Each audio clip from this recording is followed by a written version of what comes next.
Womp womp. Hello. Am I here? Yes, the camera's working. Wowee. Love when that's happening. Hi, everybody. How are you today? It's Sunday. Sunday fun day. No JK. It's politics again. Politics as usual. What's up, Andes? You are not late. We just started. Womp womp. What's up, Gayfesh? Good morning, everybody. Hello, Silent. I'm on my way to work. Nice. Hope you have a successful shift. Good luck making that money out there. Yeah, what's up, Mersh? Good to see you. Oh, good lord. Ugh. I'm realizing that I'm quite warm. I hope that, like, it's just because of the flurry of activity I just embarked upon, because I'm not ready to take off my hoodie yet. It's my comfort hoodie. Hello, Kitty Tick. I am on time today. I was also on time today, astoundingly. Stream is perfect. Oh my god, my eyeball. Okay. Well, so, you know, it's not been a crazy week. I feel like it's been a pretty relatively chill week. I mean, you know, just a brief overview. Mitch McConnell stepped down as the Republican Party leader, I guess, which, you know, in some ways that's great because he sucks and he keeps having strokes publicly in front of everybody, but it does kind of leave question as to who's going to fill that power vacuum within the Republican Party. You know, it's getting more extreme, and like there's an increasing likelihood that someone who's extreme is going to end up in that position. So it's good, but it's also, let's be cautiously optimistic.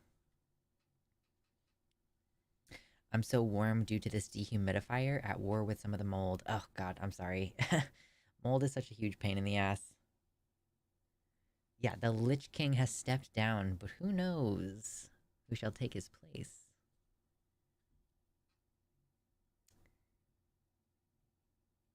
I love being in the Pacific Northwest, but after Arizona, the mold and the moisture is annoying. Fair enough.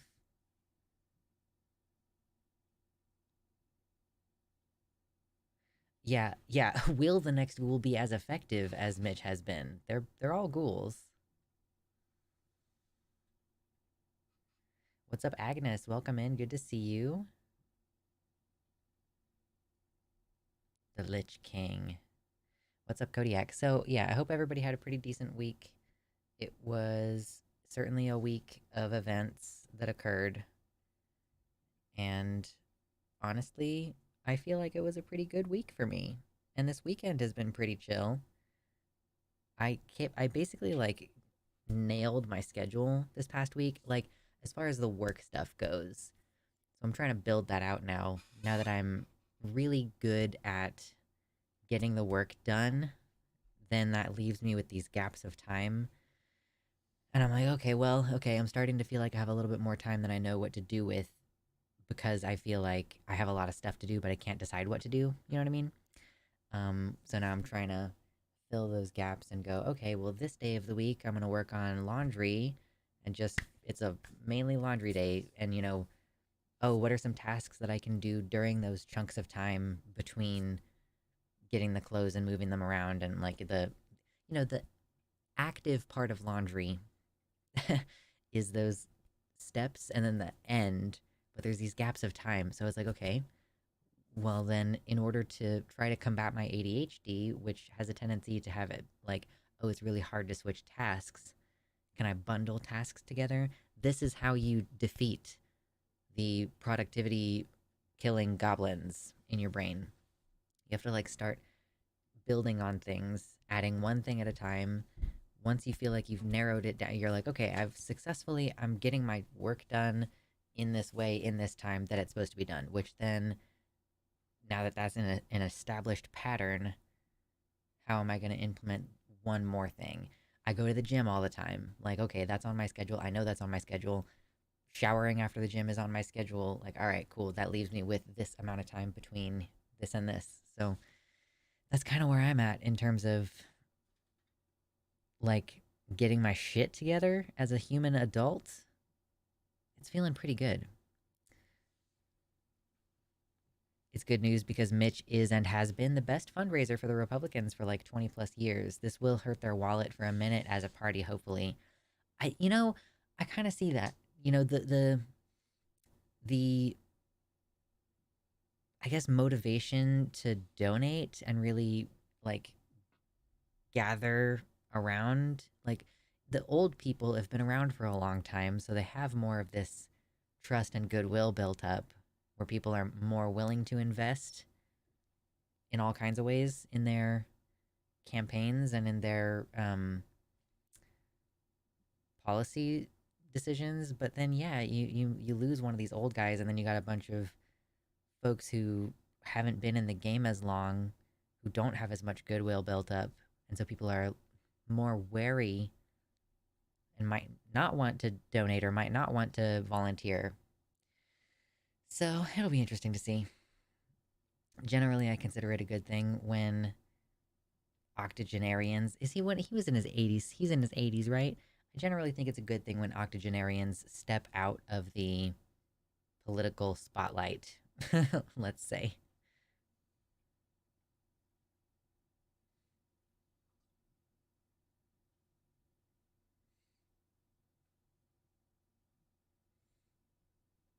Oh geez. That's not good news, Agnes. As a dragon adult, true. Jihariel spent the whole week writing essays for the master's program, so now going to be spending the weekend catching up on house chores. I did some cleanup a little bit, like picking things up, getting dishes in the dishwasher this morning. So, yeah. What's up, Baphomet? Playing Baldur's Gate 3? Hell yeah. I've been playing entirely too much Stardew Valley this week. I mean, not like, I mean, in terms of I could be playing other games or doing other recreational activities, I've been playing a lot of Stardew Valley and watching The Good Place. Personally, I think that if you are a politician and over 70, we should be allowed to throw pies at you like every waking moment of your day. Yeah, I can't condone throwing pies, but I understand the sentiment.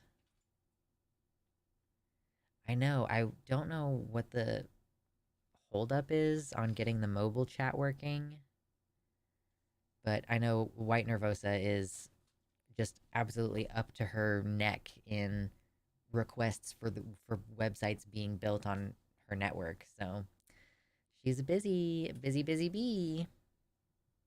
The Good Place in Stardew sounds like good self care.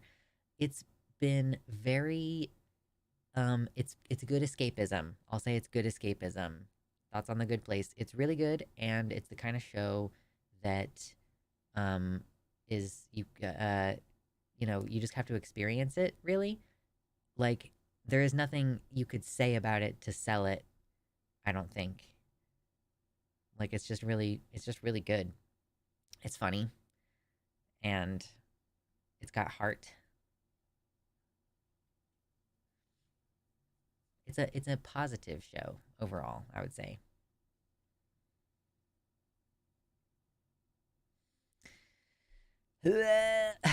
Oh god. So that's kind of what I've been doing. I am also exercising big time for me, especially as we enter the springtime. I think the world is kind of awakening and more people are getting outside. I see people jogging. It's unseasonably warm, of course, which facilitates that. Yeah, true, gay fish, true. There are many perspectives put forward in the show. Yeah, it talks about philosophy and it talks about like a lot of different kinds of philosophy. Yeah, my volume is quiet. I'm sorry. There's nothing I can do to boost it any further. It just is what it is. Sorry, y'all.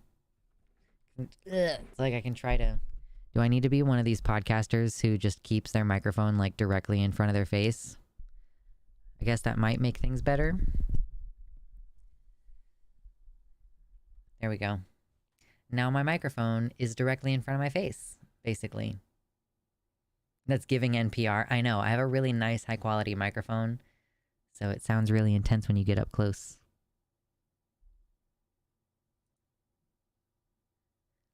Okay, where did my chat go? I need it back. Where are you? We need a bass boosted Luxander. Hey, Noah Darkly Yours, thank you for the tier 1 sub. I hereby permit humans to live for another week. Thank you. We appreciate you. Thank you so much.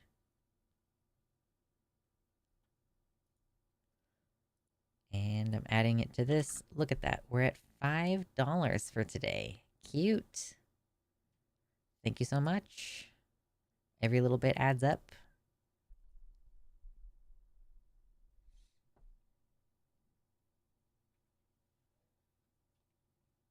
I think if you want a channel to stop showing up in your YouTube recommendations, you need to hit the little 3 dots and click Do Not Recommend Channel. And then it will hopefully stop recommending the channel to you, but it is a very specific instruction.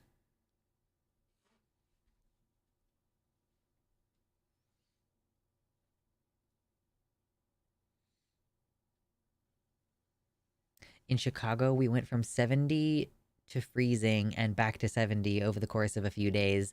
It did kind of a similar thing in Kansas. It was like I don't know, it jumped up into the basically the 70s and then it dropped down to like the 20s and then it jumped back up and it was like really warm again yesterday and I think it's supposed to be really warm again today.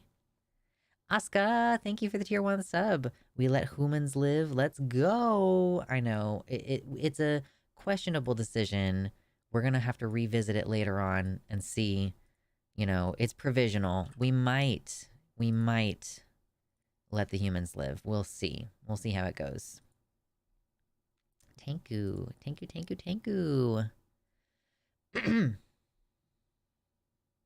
I don't. Lord Byron says, I don't think Vosh is sus, but I do think he's a dumbass in a way that is almost as bad. There's no way to do that other than when it recommends the channel to you. Yeah. It has to be like showing up in your recommendations somewhere. Seattle had an intense false spring. I think that we're still in false spring here, at least. I think that Seattle is in lower zone than we are. But I don't know what time of year your shit happens up there. But at this time of year, it should be maybe in the 50s, and then it should go like it should be really cold at night consistently, and like the 50s is a warm day for March. It should not be in the 70s. It should not be approaching 80 degrees Fahrenheit. Like, this is not good. But I will say it's nice outside, and that is making me feel like, oh, okay, well, maybe I can start doing things outside earlier, even if it is going to kind of be a bummer, like, overall. That doesn't mean that I can't use these independent moments of good weather to personally improve my circumstances and make me happier and feel better, like by going on walks outside or whatever, like experiencing the great outdoors, touching grass. Shellbell, hey, thank you so much for 5 gifted tier 1 subs. Congratulations to those 5 people. Shellbell says, Sunday Funday, I've got the stream going in my headphones while I'm out shooting artsy fartsy pictures in the woods, just sharing some parasocial love. Thank you very much. Thank you so much. And I hope that you have fun out there taking pictures. I was thinking of something similar, like a mindfulness activity slash getting outside thing where, you go for a walk, but it's not just a walk. Maybe the point is to take pictures and stuff while you're going along. I was just considering bringing that into the rotation for myself. So, hey, I appreciate that we thought similarly about how to improve our mental health this spring. I won't touch grass, but I want to go to the beach when I feel a bit better to do so. The beach would be cool. I don't have one of those. I mean, I guess we have lakes that kind of sort of have beaches, but that's not the same. It's 75 in southern Oklahoma with a high of 82 today. Ugh. The sakura trees started to bloom, and now it's sleeting the last few days. Oh, that's so sucky. For fruiting trees, we talked about it on a stream recently, that some folks who have fruiting trees, they start to, blossom. Like they start to throw out their flowers, and then the flowers get destroyed, and that like fucks up the fruiting cycle for the trees. Ugh. Touching grass is against my religion. My religion is not having debilitating allergies. Hey, here's the solution. Just wear a N95 the entire time you're outside. Like, it'll help protect you against smoke pollution. It'll help protect you against like anyone with COVID who gets too close to you outside. Protects you from allergies. Wear good mask. Even when you feel like you don't need to. My cherry tree is still sleepy. It's from northern Japan and smart. Hey, that's good. Gonna have a bad harvest year probably for all these trees. Yeah, we'll see how it goes. Yeah, I need to start going outside more. The vitamin D, I think, is starting to impact me at this point in the winter. So I might as well start enjoying going outside if I can.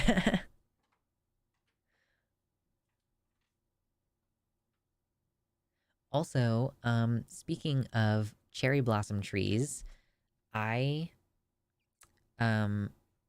just added some fake cherry blossom trees, like cherry blossom string things, to my throne wish list. Hey, it's March, which means it's my birthday month. It's at the end of the month, not right now. But if you want to get me something off of my wish list, you can just type, let me see, what is it? Exclamation point wish. And that makes my throne wish list pop up. It's got, it's like an Amazon wish list, and it has stuff from Amazon on it, but it's just like more secure as far as like not wanting to be doxxed. So let me know how it works if you choose to buy anything off of there. There's also like a pretty expensive microphone for like it's a lavalier microphone, and it's on there with like a crowdfunding setting. So if you wanted to like, oh, I'll just give $5 toward this microphone so that eventually I could do vloggy stuff more easily. Like, we're getting close to the spring growing season, and I think I'm gonna go ahead and plant the seeds that I'm gonna plant indoor. I'm gonna do them tomorrow, I think. I gotta double check and make sure that it's okay for me to plant the basil this early, but I am gonna go ahead and plant my.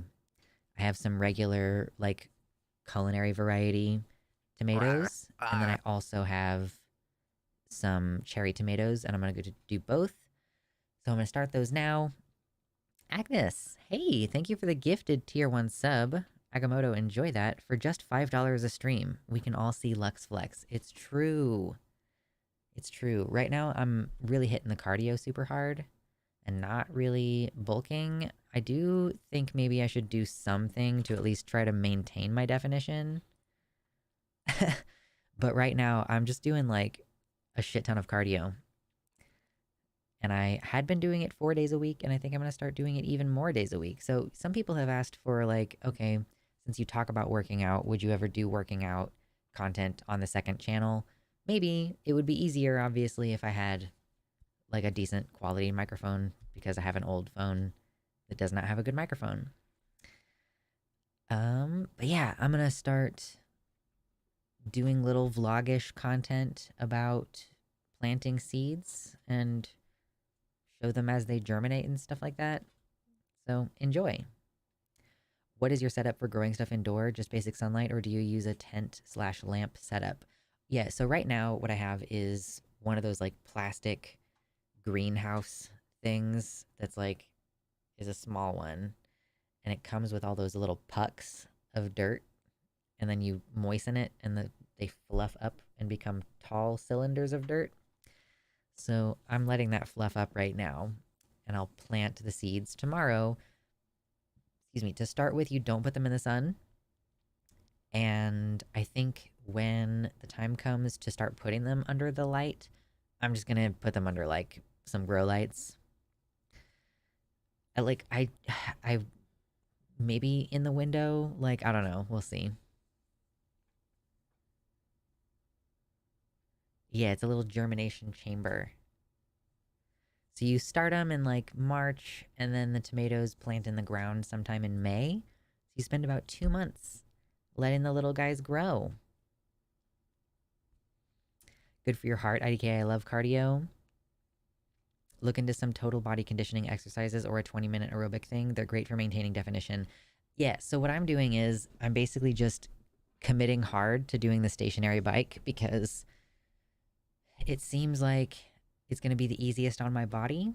It's like not totally easy on my body. There are parts of my connective tissues that really do not love the stationary bike, but I don't really think that there's any version of exercise that isn't going to hurt me in some way, because my body just kind of hurts all the time. So I do the stationary bike. It puts me in a good spot for my exercise routine. And it's pretty easy to get into a higher intensity, or it's really easy for me to control the intensity of my exercise by checking what my heart rate is, and like making sure I'm within a certain range. I'm like, okay, if I'm at this resistance on the bike, then it puts my heart rate in the vigorous zone, whereas if I keep it at this resistance, then it keeps me in this zone. And then I'm just like, okay, therefore, I will do this amount of time with this percentage heart rate, and my goal is to trim down just ever so slightly. So I'm basically going to be doing that for probably like 2 months. 2 months more from now. I've already been doing it for a couple weeks. Yay! It feels amazing. Just exercise in general feels so great. You can also germinate seeds with a wet paper towel. Oh yeah, for sure. I just want to germinate them in the soil, and then you can pick them up and move them around.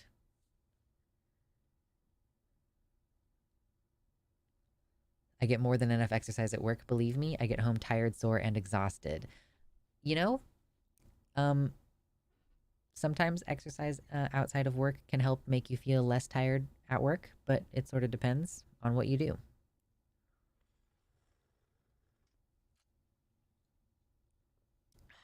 I got coffee. It's wonderful.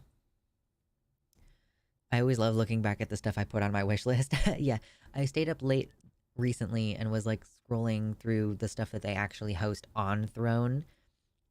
You can take something from Amazon and put it on your throne wish list, but it doesn't like there's additional fees or something through the process. I don't really understand it exactly, but they are partnered with certain brands and they have stuff that is actually on the Throne website. So yeah, I was like, oh, here's a cool goth dress or whatever. Let's add that. Why not?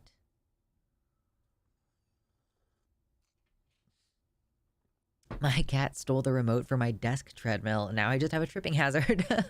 Oh no. I mean, can you buy a new remote? I mostly just do cardio squats and lift a little because I get a lot of arm workouts from dealing with the kids at work. Yeah, I mean, for sure. Oh my god, why? YouTube is being so weird about not wanting to update me as to how many viewers. I can see on Streamlabs that there's almost 50 people here.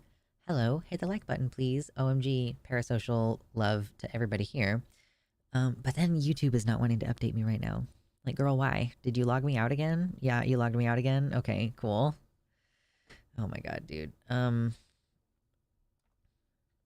on. Wait. I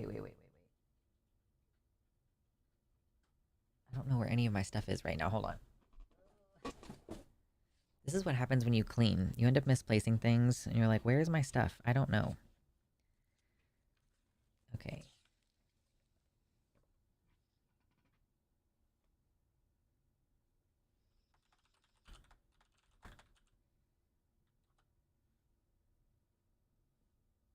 Okay, are we still here? Hello? Yes? Hopefully. Cool, yes, we're still here. Hi, alright. I just needed to log back in so that it would actually update me as to what's going on. Cool. Sarah Poshel love, indeed. Fellow Hank Green fans. Alright, and there's chat.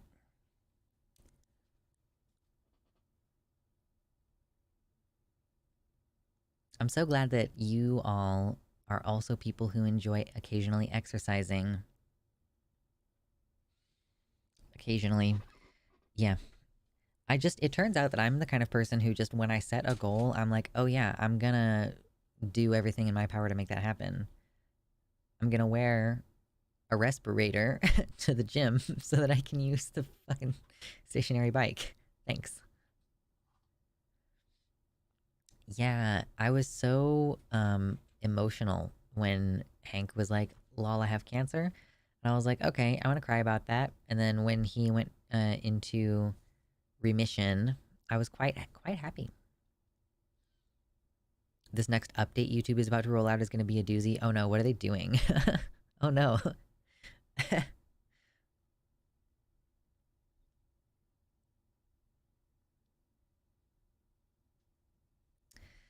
I always like to encourage folks to take part in whatever kind of movement is possible for them. If that reaches the level of exercise, that's optimal, but just some kind of movement.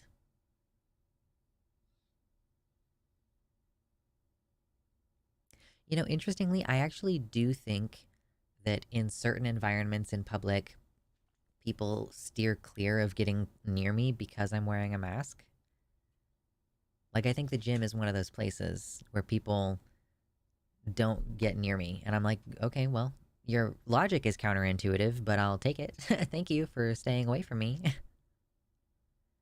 They're changing a lot of the way that people are going to log in, rumor has it. Might be some kind of facial or fingerprint unlock. Okay, well, that's a bummer.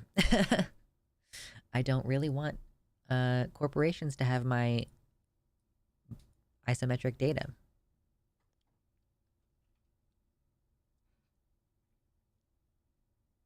I am exercised regularly. That sounds terrifying.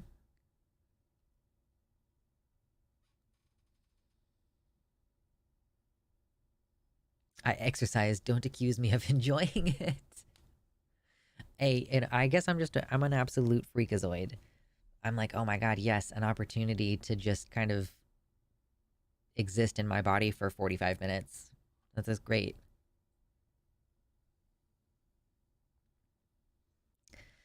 Uh, can't wait. Can't wait to get back to swimming. As it gets warmer, I am looking forward to the opportunity to swim. I think I'm about to become an absolute, like, extra person. It's not like my growing collection of hair products and skin products could maybe tip someone off that that's what's happening, but I need to like get an actual swim cap. Like one of those ones that's like I'm going to stick to your head here in order to protect my hair from chlorine so that I can go swimming.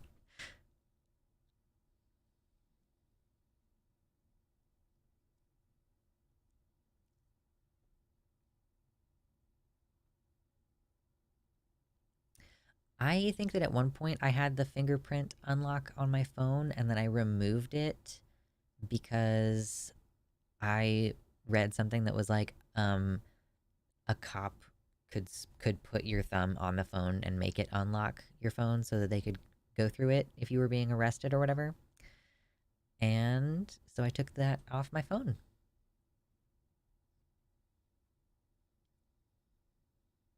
I found that if you wear a mask and cough a couple times, people do definitely give you distance at the Walmart. Well, good to know.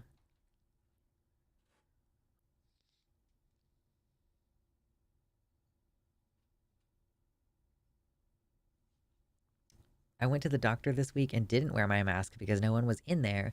Then a woman came in and was wearing a mask and sat right next to me in the empty waiting room. So awkward.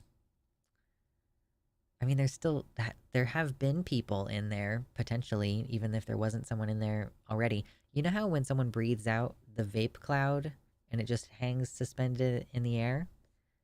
That also happens with COVID. It just kind of hangs in the air for a while. Use your nose instead of your finger when you're programming the fingerprint thing. I guess fair enough.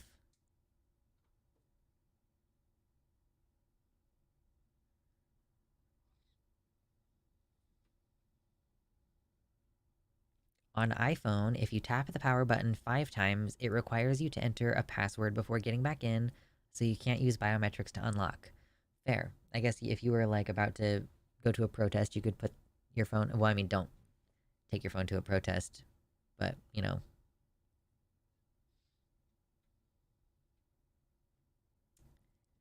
thumbprints aren't 100% unique. There's a high percentage chance that someone will have a very similar print to you, even within the same state, let alone the planet, so it's not actually acceptable in most courts. Hey, that's good to know. Oh, Jiminy Christmas.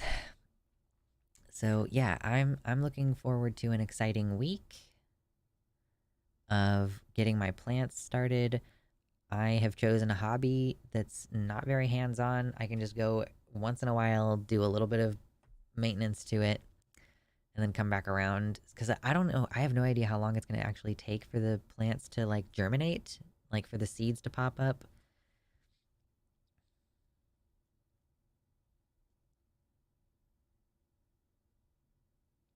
When I worked at the airport, there was a fingerprint scanner to get into secure areas, but one time I used it while I had latex gloves on, and it still let me in. Lamau.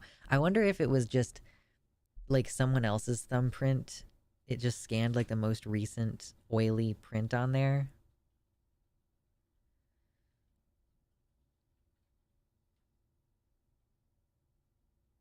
Ooh, yeah, take it easy, Jason, for sure.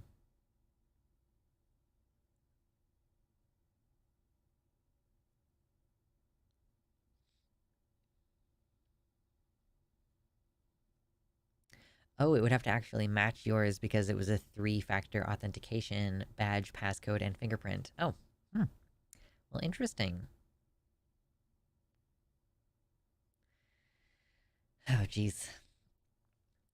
Yeah, I'm glad that it's getting closer to springtime. Like, once we get to the end of the month, I'll be like, okay, yeah, now it's for sure spring. I'm ready to say, yes, spring is here.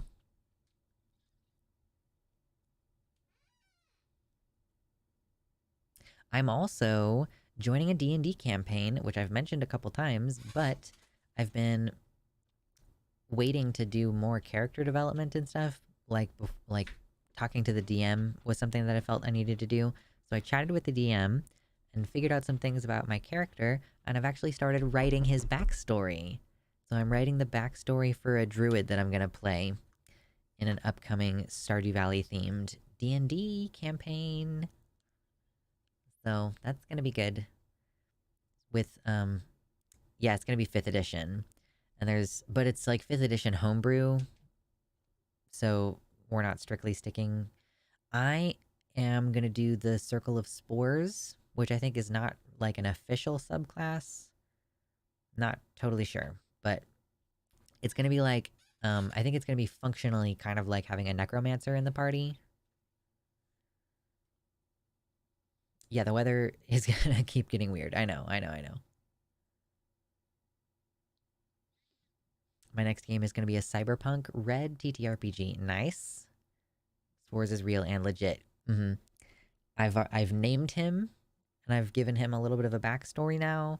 I'm not quite done fleshing it out, but it's getting closer. I found out the other day that Star Wars Knights of the Old Republic is based on D&D rules. I mean, whatever works.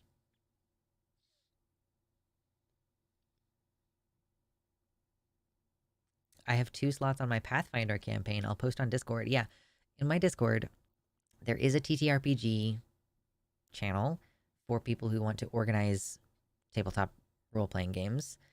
And so, yeah, if you want to post in there, feel free. Have you played Celeste? I have not. I think I have it, maybe.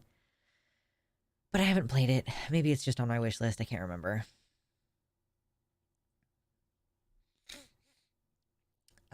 Lovely.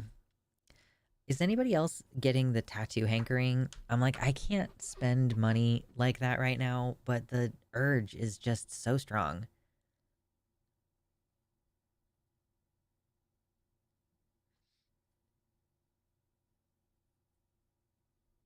I'm in that mode of like, I'm trying to save as much money as I can, not spend it on like stupid shit that I don't need. But also, it's like, if I have tattoos that I want, I'm only getting older, you know what I mean? I'm only losing time to have the tattoos that I want.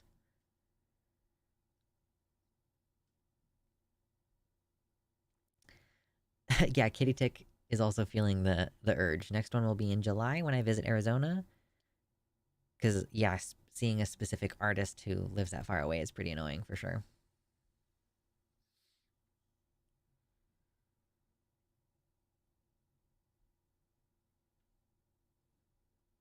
It's piercings for me. Yeah, I think I'm done with piercings, at least for the time being. Like, I can't think of any piercings in particular that I've been like, oh, I've always wanted to have that, or I've been thinking about getting that for years. I have tattoos that I've been thinking about for years. I need to pierce my tongue again. I just don't want to risk messing up my teeth. I like the idea of a tongue piercing, kind of, but I don't like the risk of it being installed slightly incorrectly or me just not being careful enough and like messing up my teeth. I just don't want to deal with it. So, no tongue piercing. Eyebrow piercings have a tendency to reject after a few years. I don't really want a septum piercing because my nose is super off center. I don't really want any nose piercing since my nose is super off center.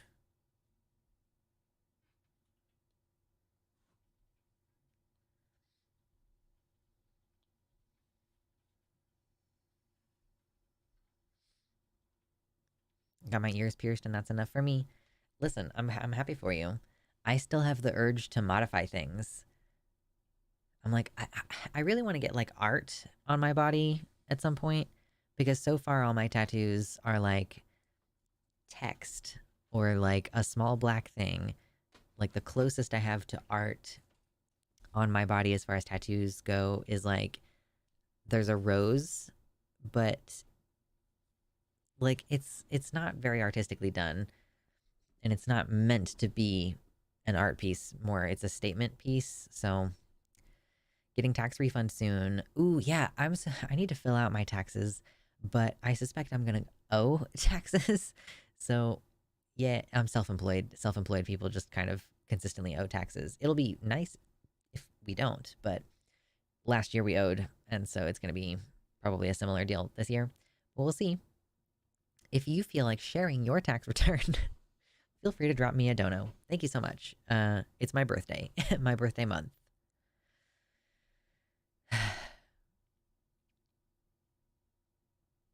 I've wanted ink for years, but IDK if I could due to autoimmune stuff. Yeah, I'm not sure how it works. I mean, I suspect I have autoimmune stuff, but I don't know. Like, I feel like my tattoos heal pretty well. My piercings don't heal as quickly, though. But anyhow, hit the like button. Thank you much again for hanging out. We're chilling. We'll start talking about the actual news here momentarily. I've got like a couple of different. Yes, thank you. Welcome to the 30 Club this month. I'm entering my 30s in less than a month. That's crazy. I'm excited. I'm the kind of weirdo who's kind of into the fact that my hair is turning white. I'm not really psyched about the lines on my forehead right now, if I'm being completely honest, but trying not to have too many feelings about it.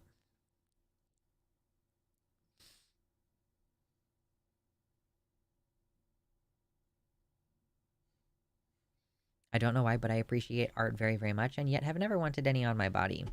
I mean, that's fair. I didn't originally literally can't see any lines on your forehead. Yeah, it's a mirror problem. Also, I think that I'm pretty sure that I have a smoothing effect on my camera right now. Like, it uses AI to smooth out pixelation and stuff. So it's kind of like being mildly airbrushed. Lux is about to have unexplainable 30s back pain. Girl, I have a connective tissue disorder. I already have back pain. Like, she's already been here. Now, no, what I'm not looking forward to is that it's about to start in my knees. I bet in my 30s it's going to start hitting my knees. Welcome back, Silent. Damn, that sounds like an eventful day. Hopefully the bus gets there soon. That's cray. When you look at a mirror, your eyebrows are raised and that creases. Yeah, I mean, I'm not too worried about it. I just think that honestly, it's just probably a dry skin in the morning problem. My 30s were awesome. Yeah, I think that the 30s are probably where most people really start to get into their swing. My I feel like I started to really hit my stride around 28. And then like my 30s are probably going to be pretty fucking awesome. I hope anyway. I'm looking forward to my 30s. I think it's going to be good shit. And then I hope that progressively throughout every decade of my life that I feel like this is my peak. I do not feel yet like I've hit my peak now. I mean, my 30s are probably going to feel like a peak, but then I also think that my 40s are going to feel like a peak. So I don't know.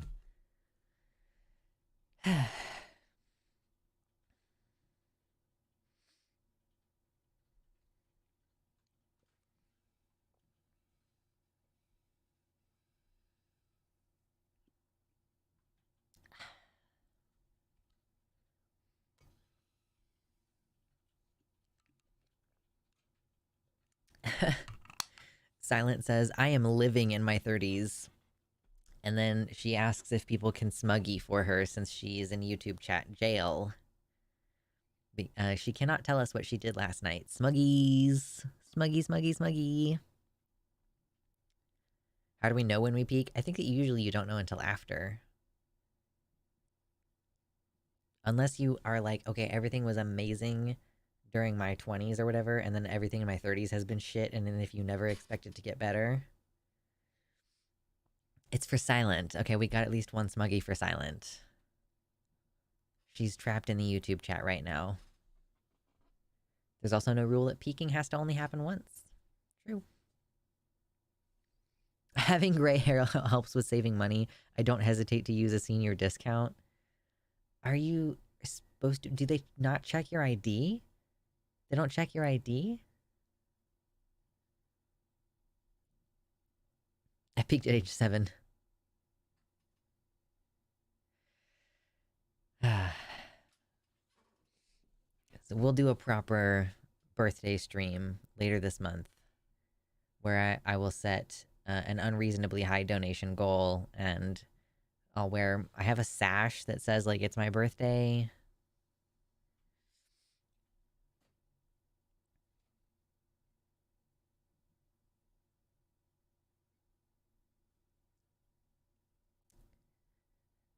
Jason expresses disappointment in Oklahoma. Yeah, Oklahoma has been the source of some wild ass news lately.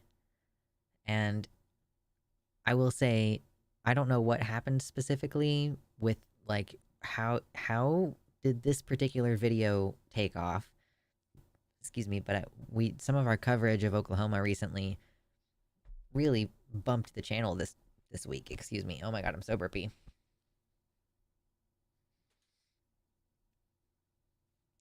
Also depends on the peak. I ran my fastest mile 20 years ago. I read most 15 years ago. I made the most money 6 years ago, and I am happiest now.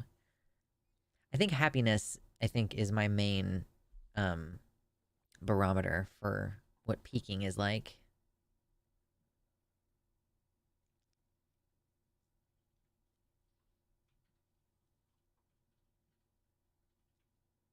Hales Hales in the YouTube chat says, quote, "What is perceived as your peak might just be the first of many high points on your climb of life." Probably someone already quoting fake quote. I think that means that you just came up with some independent wisdom.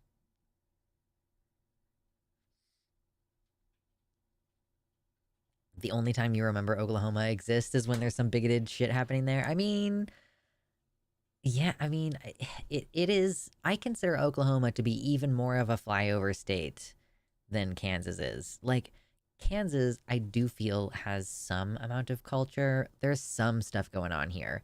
You know, Kansas was the site of a lot of stuff during the Civil War, like fighting for the rights of black people as a free state. That's Kansas has a legacy of that. You know, we have a legacy of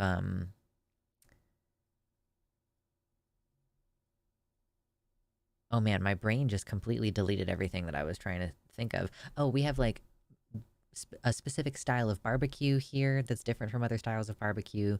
We have specific culture of music here that's been growing and growing. Um, I guess Kansas City, Missouri, and Kansas City, Kansas kind of shares that culture of music. But yeah, like, we've got more culture going on than Oklahoma does, in my opinion. Like, what do they got going on?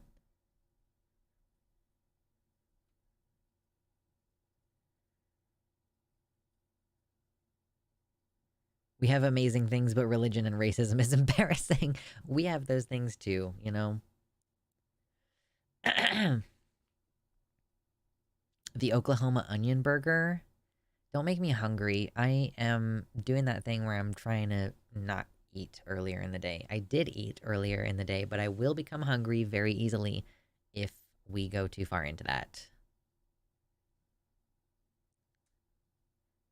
Arizona has tons of culture: guns, horses, racism, Mormons, hating gay people, and they have the world's oldest rodeo. Oh gosh. We have an amazing culture all around the country, tinged, as always, by a little bit of racism and a little bit of religious fervor.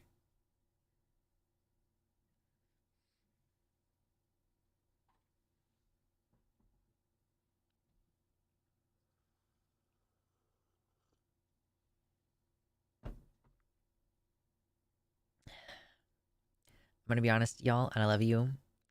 I like people from Kansas in general are not super amused by references to the Wizard of Oz. It's like, ah, okay. It gets old.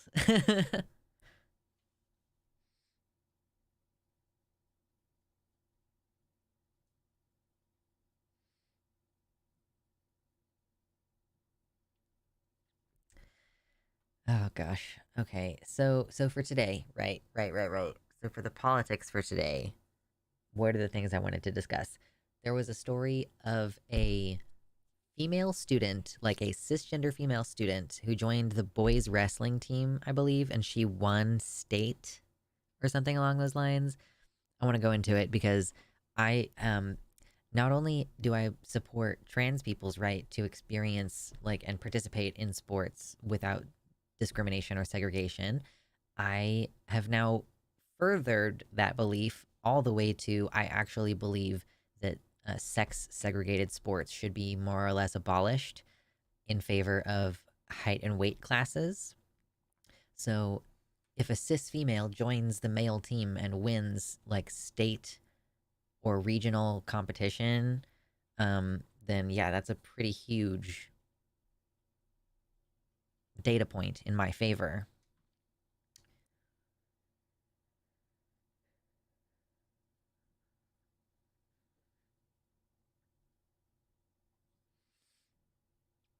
Oklahoma has good homesteading laws.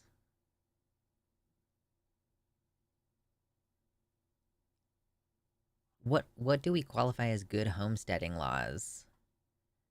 I've kind of paused some of my fantasizing about that for the time being. I'm hoping to get back into it soon, but mostly I'm trying to reel it in a little bit and focus on like the garden I'm going to actually plant this year instead of like thinking about the hypothetical homestead, which is going to take a while to get to anyway.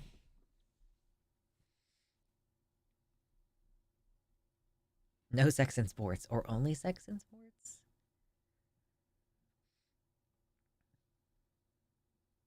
Maybe wrestling should still be separate. I don't trust the average male to not try to cop a feel. Well, I think that the solution to that problem is to just harshly disqualify participants who do that and also bar them from future participation. Like, I don't think that continuing to segregate girls and boys in sports is like a good thing for society. But we'll see. I'm pretty sure it was wrestling. Let me see if I can find the link. Where's the link?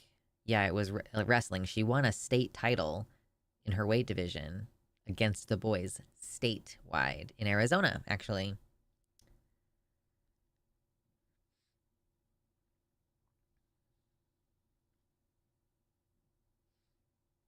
Yeah, it's normal to get groped a bit in wrestling, like various body parts. People grab you pretty much everywhere and you're wearing nearly nothing. Uh she apparently like she actually wanted to compete. She was like, I don't want to compete with the girls.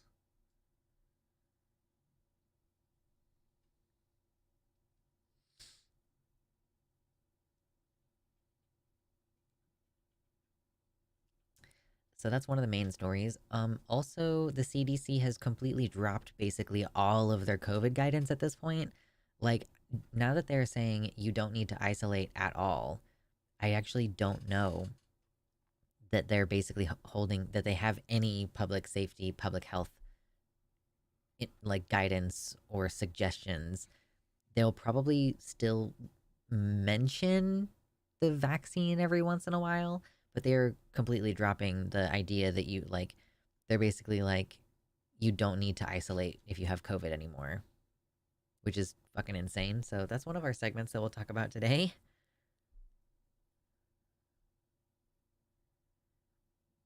Are you already familiar with this story, Kitty Tick?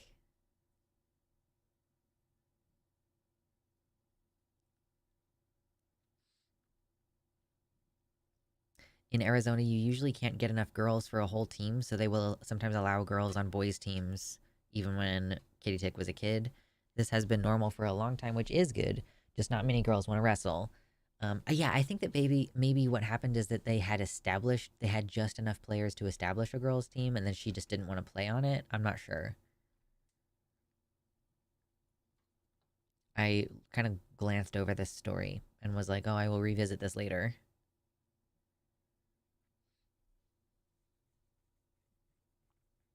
Most sports are silly in the first place. Yeah, but that's why they're games. Every sport is just a type of game with like rules that you have to follow. It's all when we make it competitive and we add stakes to it. Like, oh, if you win this, then you'll get like the trophy and then you'll get the cash prize. But at the end of the day, it's still a game, and you can still engage with them as though they're fun. as opposed to being like a career.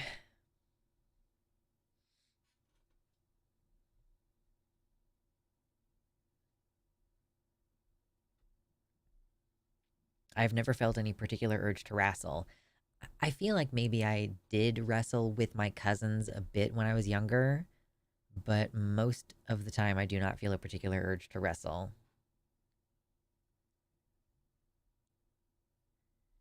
If you're doing if you're doing a scene where you are restraining your partner and they're doing a little bit of like trying to wiggle out of your grasp, is that wrestling a little bit kind of? Different wrestling, different, but same. Sports help teach teamwork. They also provide students with opportunities for college scholarships. True. Yep, yep, yep.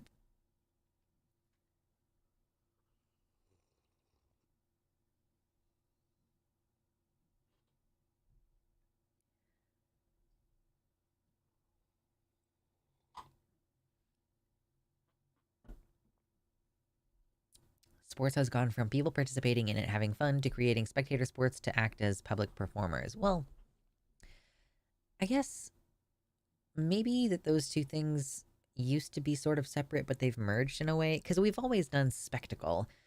I think that there are plenty of folks who would say that gladiators doing physical combat in the arena. I'm sure that there are people who would argue that that is a kind of sport as well as a public spectacle, but I don't know that people were organizing their own like gladiatorial. Oh, this is my neighborhood gladiatorial team. you know, um, we haven't gone pro yet, but right.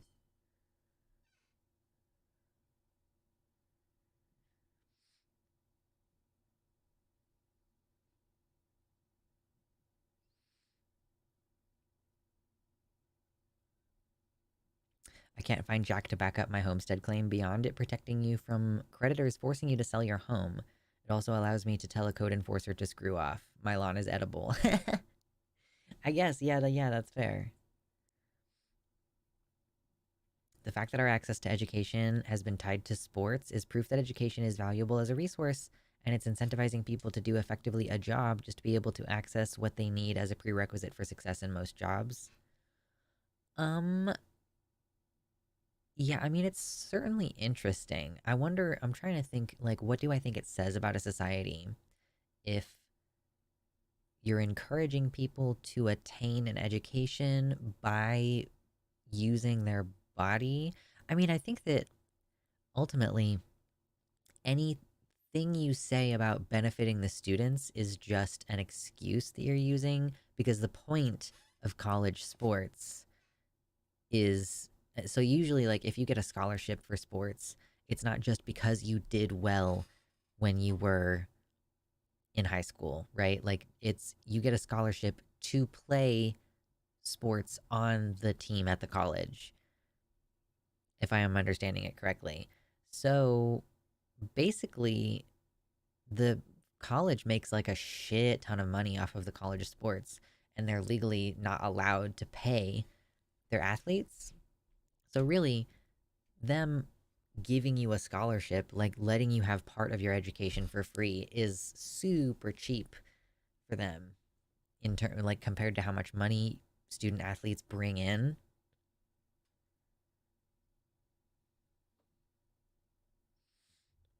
We also had very many different native sports all over the world. Basketball came from hip ball, uh, from the Native Americans. The Scotch Celts used to hit rocks into holes with crooked sticks. Running as a sport has been a way to choose messengers for thousands of years. Yeah, we're always into like doing physical stuff, competing, comparing. I mean, the whole point of like the Scottish Highland Games is like they lift heavy rocks. It's a sport there to lift heavy stones. So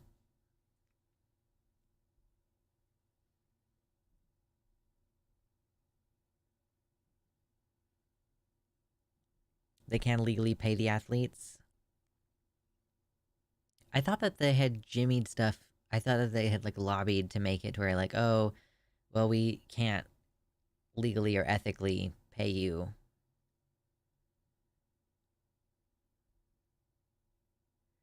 I don't remember. I know South Park did a whole episode about it, and that I haven't watched that in a very long time. Cheers for not watching weird shows like South Park.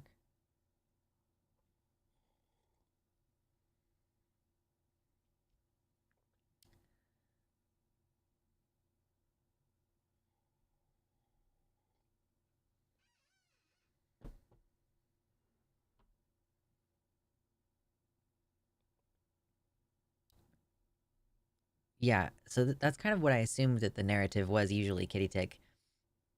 She says, there was a kid I went to school with. He got a full ride for football and a 30% scholarship for choir. So he was going to be able to go for more than free, allowing him to afford campus housing. First game of the freshman season, he took a bad hit, tore all three tendons in his knee. Football career over, and they took his scholarship, and he had to start covering the other 70% of his education that wasn't covered by the choir scholarship after that first semester. More common than making the NFL. Yeah, that's the thing, too. Like, you can just lose your access after an injury. College athletes can now make money off of promotions, advertising, and merchandise. It used to be that they could not legally, and the schools pocketed all of the money. Athletes successfully sued for money for what was mentioned above. However, they do not get a salary because that would make them professional and disqualifies them from leagues.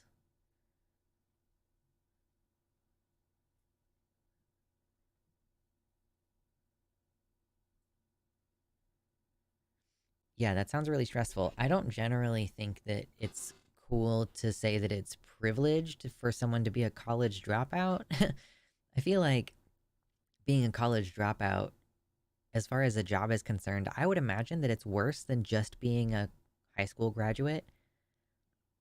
Excuse me, because then at least you don't have evidence that you started something and then didn't finish it. You know what I mean? Excuse me.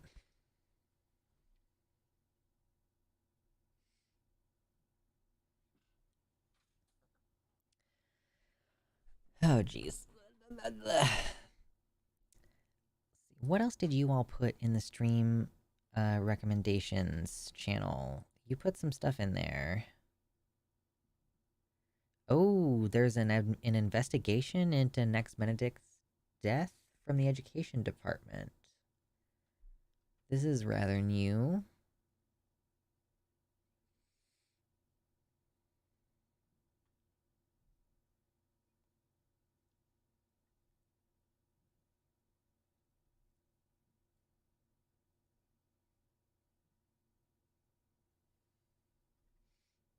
Okay, this is an article that we definitely need to read today. That's some big news. That's some very big news.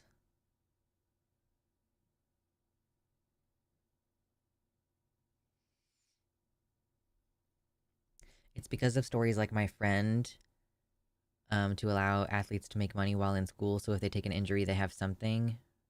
Yeah, I would hope that. I mean, yeah, it just seems so screwed up that they could be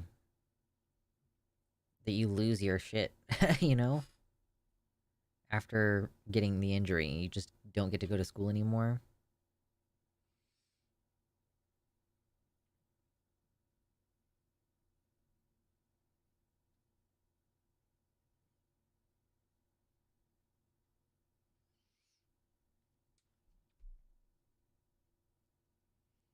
The trick as someone who did not graduate is to just say I did uni for 4 years, which I did. I did not get a degree after 4 years, and unless they explicitly ask, just, yeah, you're not lying. This is completely unrelated, y'all, but I think I'm gonna become a person who visits the farmers market every once in a while this year. I might not like buy something every single time I'm there, but it might be a better option for getting a hold of fresh local groceries than like going to the grocery store. Just get, like getting like fresh, locally grown. I mean, I'm going to grow my own tomatoes this year, so that's kind of whatever, but locally grown potatoes. I don't know. And at farmers markets, there's also people who make products. So there might be like homemade soaps and honey products and like wine and like candles. I love locally made shit. I went to a thing kind of like that recently, and I bought some honey sticks and some other local stuff, and it feels really good to support local businesses. So, yeah, I think that I'm gonna start doing that. But it's gonna take another couple months. I'm like, there's so many things that I'm ready to start doing, but I have to wait until it's warmer.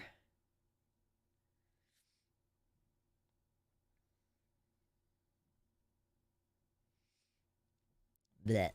Okay, so we have a next Benedict thing. We've got the COVID thing. We've got. Oh my god, so much news. There's also this thing about the Texas Attorney General demands PFLAG provide names, addresses of trans members.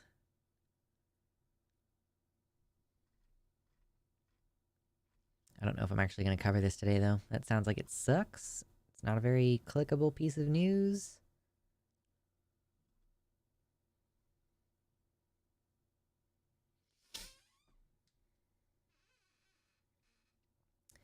And what else did you all put in?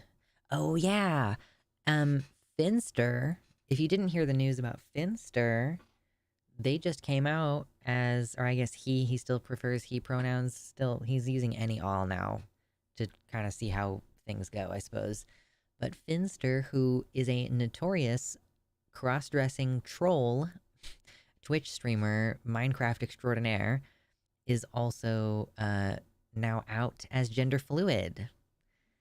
So, yay! He said he's been on hormones for 6 months now, and that it just kind of never occurred to him that it was like that being trans was an option after doing this cross-dressing thing as a joke for years. But then way more trans people were in the audience, more trans people in his life, and yeah, he decided to start hormones and just came out as gender fluid using any/all pronouns. So let's go Finster. Everybody was suspecting it for quite a while.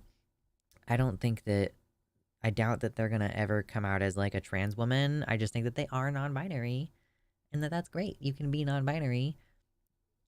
You can even, like, I think that to some degree they still conceptualize themselves as like a man on HRT. But hey, gender fluidity is a weird fucking thing. I think that probably if we're being technical, I'm gender fluid, but I just basically dress however I feel like it on any given day, and then I identify as agender because I don't want to claim anything specific.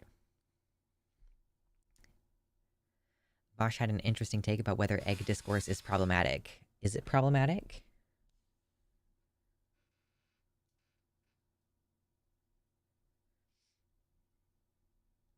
I guess I don't really watch Bosch's content, so I did not see what his take was. The egg discourse might have made it harder for Finn to come out. Yeah, I generally think that it's best not to speculate, at least not where people can see. If you're going to privately speculate that Finn is trans, then cool, whatever. Privately speculate in DMs or on your private Discord server. Don't do it on Twitter. Don't do it in the Twitch chat. Like, it's just really rude, I think. There's a lot of pressure on people who are experimenting to just come out as trans, and it can make it difficult for people to figure themselves out. Yeah, I think that a man has the right to go on estrogen for a month to see how it goes, and like not have to be publicly dealing with speculation on that behavior.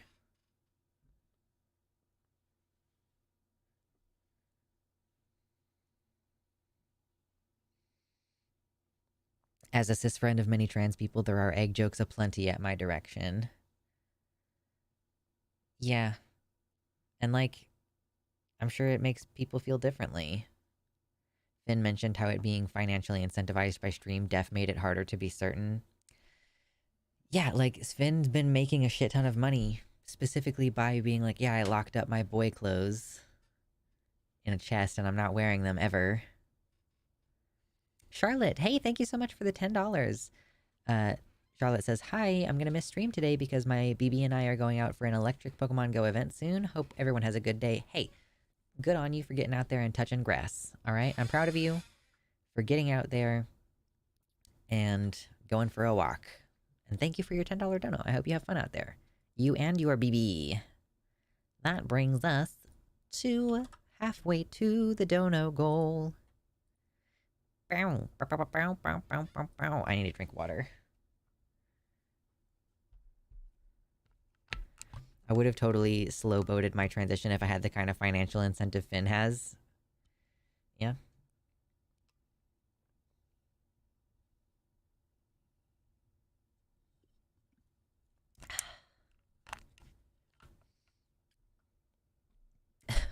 When the misandry is actually kind of affirming, I guess. Agnes says my friend Crow started T and then came out to their mom as non-binary, and their mom said, "Oh, thank God, I thought you were gonna tell me you're a man." So win, I guess? I guess. Sure. We'll call that a win. We'll say that's a win. Sure.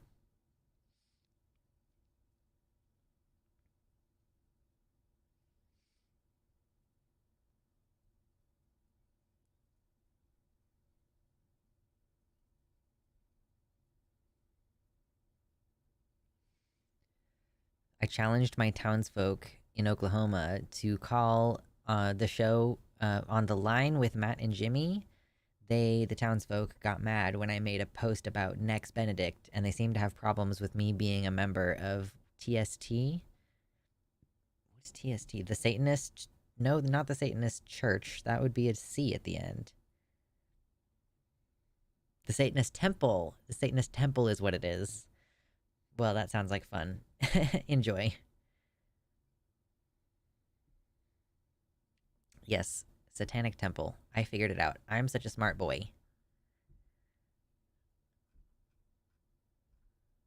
Heck. Bork. Bork, bork, bork, bork, bork, bork. I'm gonna actually get my notes organized today because... Okay, it's 3-2? What is today? The 2nd? Is today March? Today's March 3rd. Holy cow, I can't remember the days. Okay, so we have Nex Benedict... investigation? Cool. That's a link. CDC dropping guidance. Dropping, isolation guidance.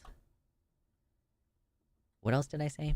I can't remember what else I said. I don't know, I'll figure it out in a sec. Hold on. Charlotte, thank you so much for the $5 gifted tier 1 sub. They put some emotes, and I can't see what they are, because the website doesn't do the emotes, apparently. Bjork, Bjork, Bjork. Yes, Satanists don't actually worship Satan. PSA.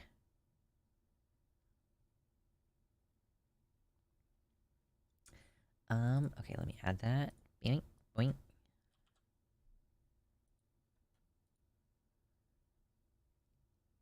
Okay, welcome back.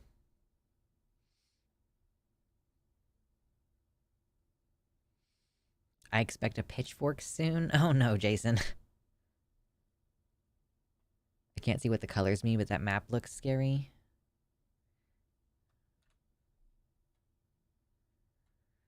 It's definitely a map. Okay. I need another monitor. I need a bigger desk, TBH. I was kind of thinking, like, if I, like, the next big move that I make, if I make a big cross-country move, I'm probably just gonna trash my current desk and have it be, like, part of the expenses that I have planned, that I'll just buy a better desk for my new place, because this one is, like, falling apart. It's not a good...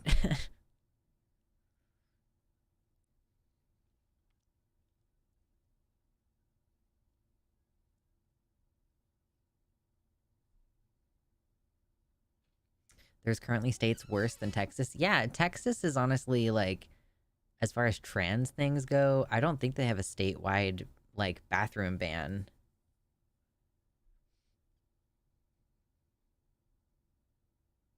Florida is the worst, undoubtedly. It's the only one that's like, don't travel there. Florida, Florida, Florida, Florida, Florida, Florida, Florida, Florida, Florida, Florida, Florida, Florida. Okay, let me go see. What have I retweeted this week? I had things that I wanted to think about. Apparently, Germany is being sued in The Hague for their complicity in the ongoing genocide in the Gaza Strip.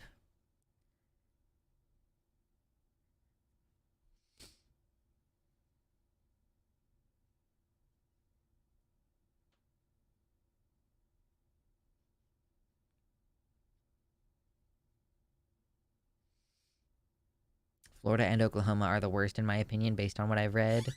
I think in the laws in Oklahoma, it's still, I mean, it's like as bad in Kansas and Oklahoma. I think we're the same.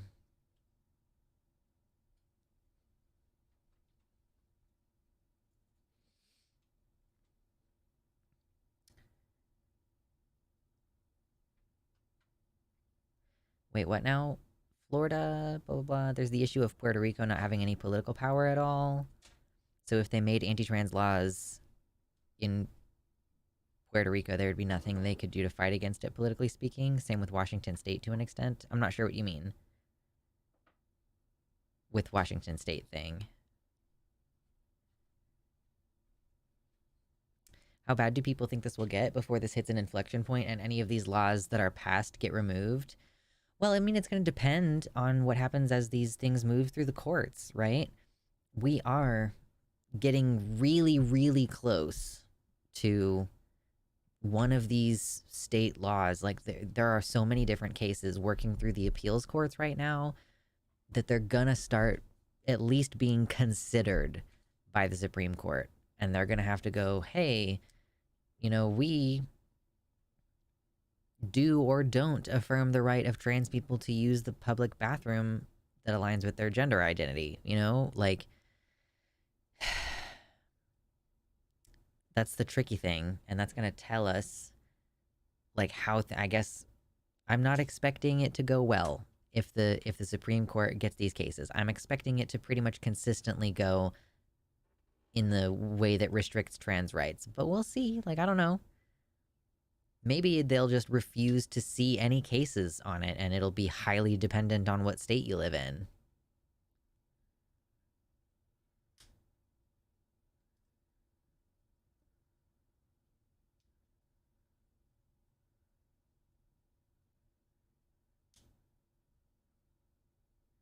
Oh, are you saying Washington, D.C., not Washington State?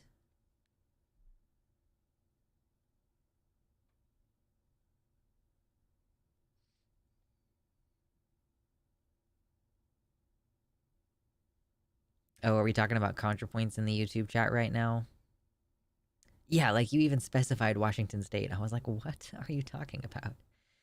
Um, so did anybody else see that Natalie posted something on Twitter? The way that I interpreted it was basically that she was pitching in on the idea that Vosh had like underage stuff on his computer with that recent flashing of his recently downloaded things.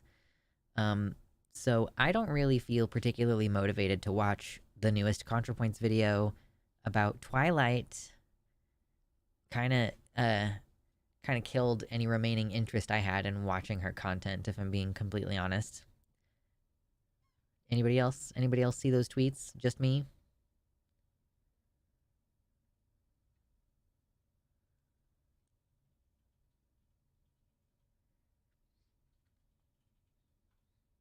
If Democrats win for about 2 terms and took the legislature, both houses and the presidency, we could start to turn the tide the other way for the better. I think that would be terrifying to the Democrats because they don't actually want to do any of the things that they say that they want to do. I unsubbed from her. Yeah. It was upsetting because she should have known to stay above that in my eyes. Yeah, just like she's fully on the VDS, I think. My H-bomb watch-along VOD is picking up again in the algorithm. Nice.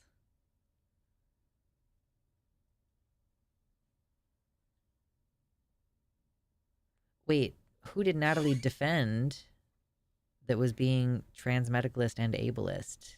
When did she, what most recent thing? Oh, I think that she didn't end up like super hardcore defending any of the things that he says nowadays, but was just like, I didn't read, like, yeah, that was her whole point. The canceling video, she was like, I didn't know about some of his problematic opinions. I just looked up to him as a person who was trans that had been around for a really long time.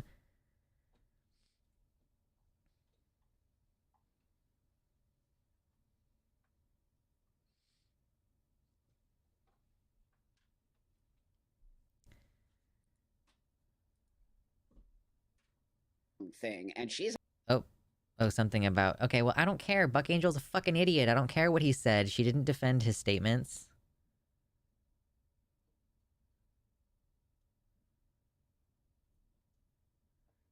However, it is really hard to watch her canceling video and square it with how she treats others. I don't know. She's, I don't know. I just don't care anymore. I appreciated a lot of her gender-based takes back in the day, but I don't know. I just think that she's just not at all on the same page as me as far as what kind of world we want to live in and what kind of future we want to work toward. Like, we just don't have the same priorities. Oh god. I haven't unsubbed yet. I'm sure that I will. Blech. Natalie Wynn is on her Radfem arc, apparently. Oh, she's dating a cis girl, and it has made her go on a Radfem arc. Crazy.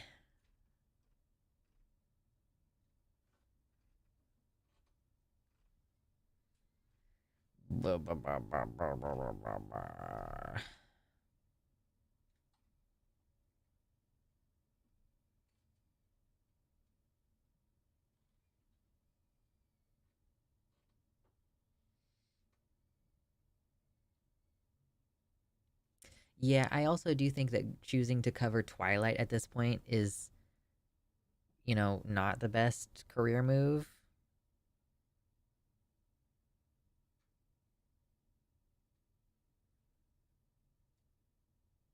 My eyeball. Okay.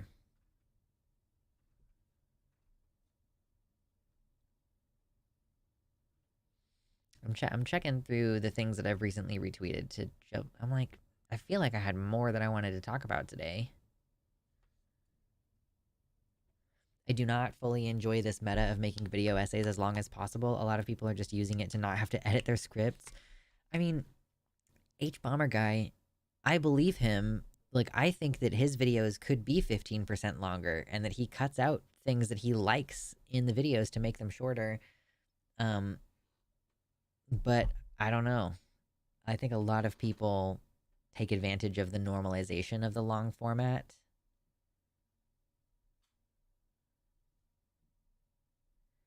I mentioned it in Discord already, but I'm unironically considering becoming a content creator just out of the frustration of the lack of coverage at how far right Christian nationalists are currently going, especially when it comes to abortion and IVF ban nationally. Yeah, I I do my best to cover those things. Actually, I'm trying this experiment where if I'm doing videos that don't have anything to do with transness directly, I'm gonna stop publishing them to my, or I'm experimenting it with certain videos. I don't publish all of them to my subscriptions feed so that I can see if those videos will find a new audience out there.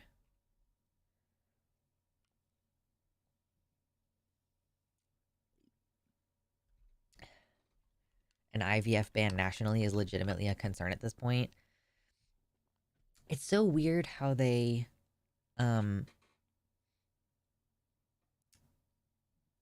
it's so weird how like they're using IVF, which is like ostensibly something that is mostly helping white families have babies, and they're targeting it because it's a way for them to say, "Oh, well, this frozen embryo, like this fertilized life, is equal to a human person. And it's like they're just going one of the most fucked up routes possible to try to declare zygotes as having equal personhood to a person.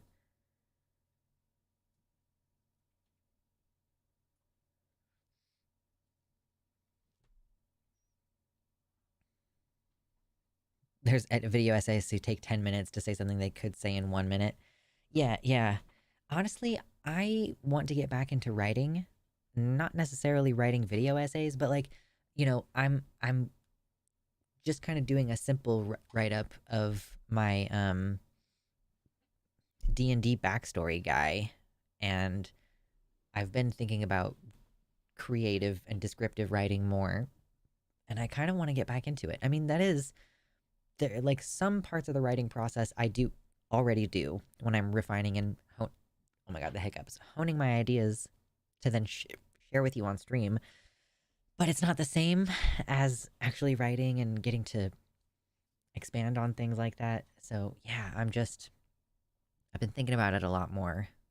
And that would lead me to being able to do shorter scripted content occasionally, maybe.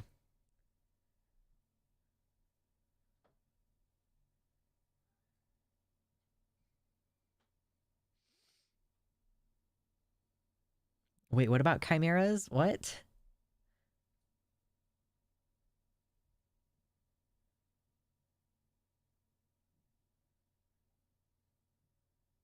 What's up, Atreyu? Ahoy hoy.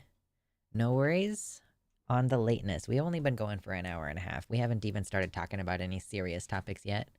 We're just meandering.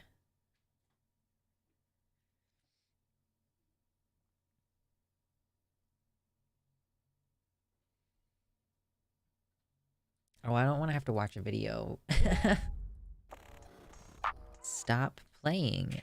Senator blocks IVF protections to stop human-animal chimeras from being created. Why? That is so insane, dude.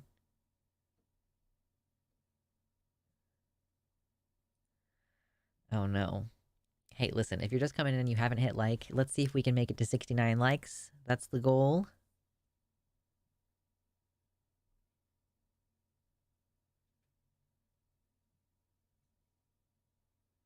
I'm in the middle of writing a scientific paper to publish, so it's very different from writing for the purpose of entertainment, and my PI makes sure there isn't a single unsubstantiated statement, so sometimes the evidence I see in these essays is extra bothersome.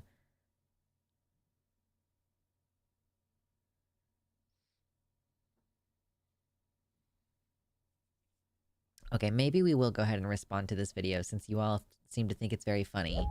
It's only 8 minutes from the Humanist Report, and the Humanist Report, I think, yeah, they put their stuff up as Creative Commons, so...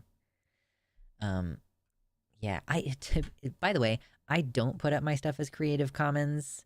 I put my stuff up with a standard YouTube license because, I think it would be easier to protect myself from harassment if I have the power to, like, take down other people's videos where they repost my content. Does the YouTube view count differ if watching here versus on youtube.com? No, it doesn't. If you're watching here on the website, the embed views still count toward the overall views on the channel. Thank you for asking.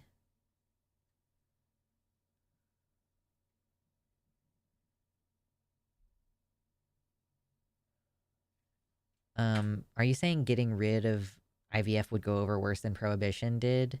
They would lose 10 to 20% of Republicans over that for real.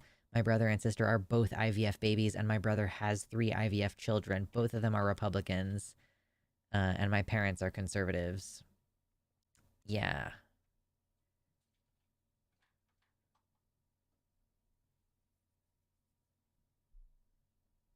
Why can't we have human/animal chimera? It would be cool to be able to breathe underwater. So here's the deal. So we're going to talk about evolution, I guess, a little bit right now. So speciation, like, we differentiate between species based on several things. Like, we look at their genetic lineage, like how closely related they are genetically speaking. We look at, what are their phenotypical traits? What time period do they live?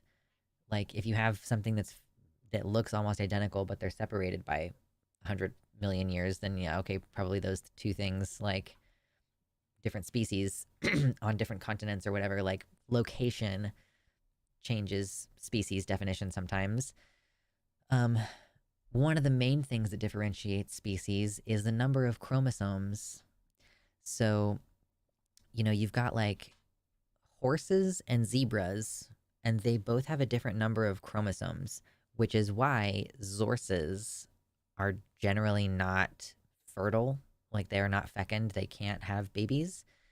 The hybrids can't because you just took an animal that's like it's got a different number of chromosomes and they put them together. And frankly, it's kind of amazing that that a Zorse is able to walk around and breathe and digest in the first place because of how okay, listen.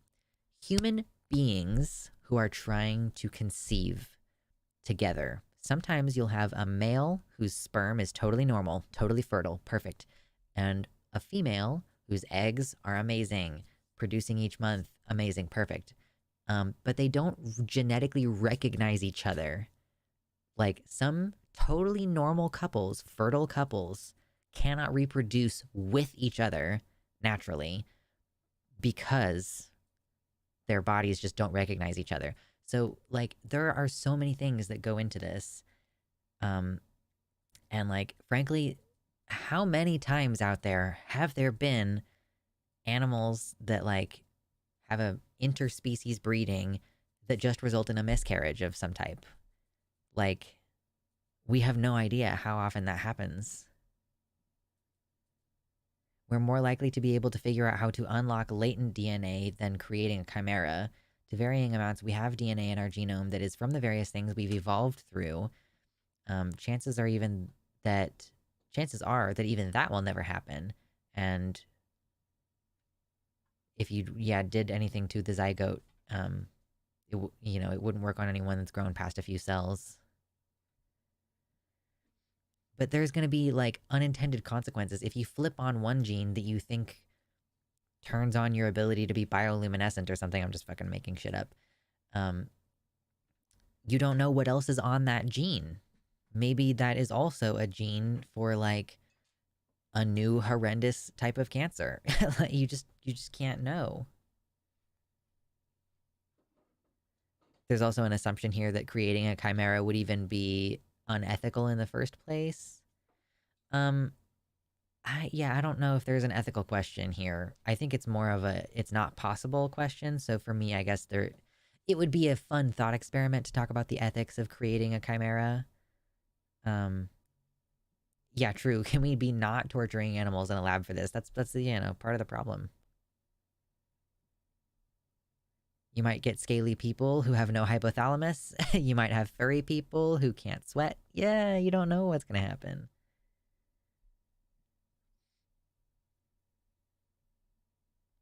I suppose if a person is dumb enough to think zygotes are babies and sex is as simple as XX or XY, then maybe human animal chimeras might seem like a more realistic concern. It's like quicksand. It's like the quicksand of genetic research. It's not real, babes.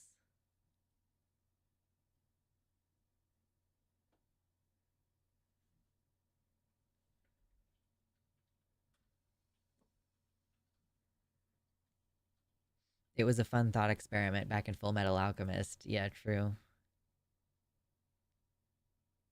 Blood type matters a lot. You're likely more compatible with another, quote, race than with your neighbor who looks like you.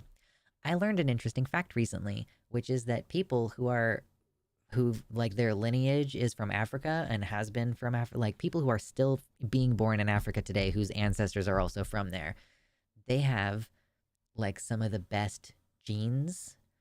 Um, like they have some of the most strong genes in terms of like resisting illness and stuff, like because of like small groups would leave, or maybe it's not that they are better at fighting off sickness, but they have more genetic diversity effectively, because you would have like a small group of people would go away and then they're interbreeding with a very small group of people, and so the genetic diversity like stops, although it's increasing now a bit, like because international travel and everything is a lot easier now, but like white people have less genetic diversity amongst white people than do folks who stayed in Africa.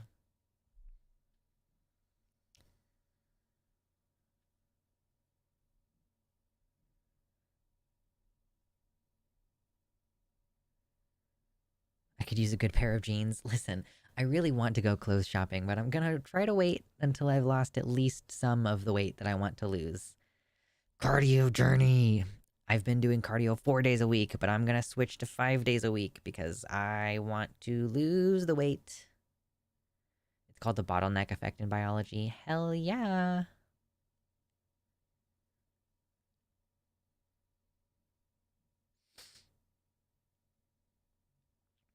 Yum.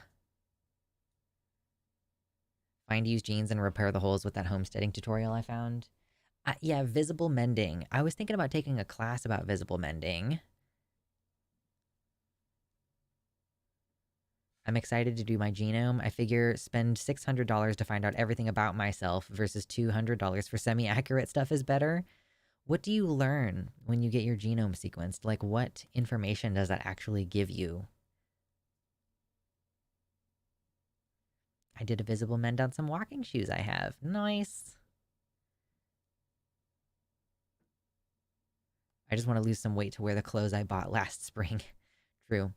Cardio. You got to do cardio. It makes you burn so many calories.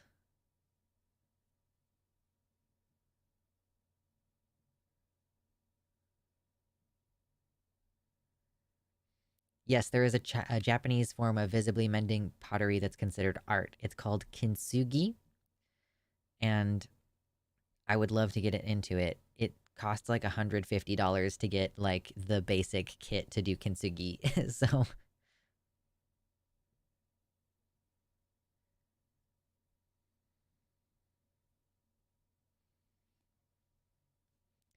it tells you when these people came into my family and what regions, what food allergies and recommended diet, rare disease chance and illness chance.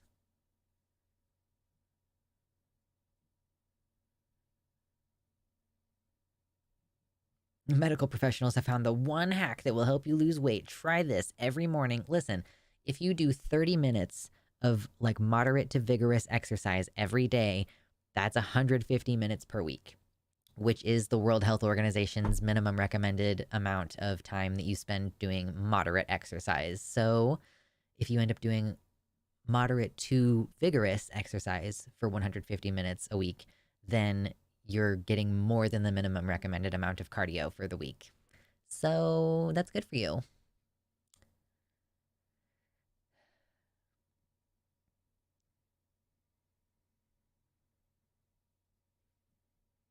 My GF got the real gene sequence, gives you all your cancer risk marks and birth defect stuff so you can check it against a partner so you could see if you both have the bad gene.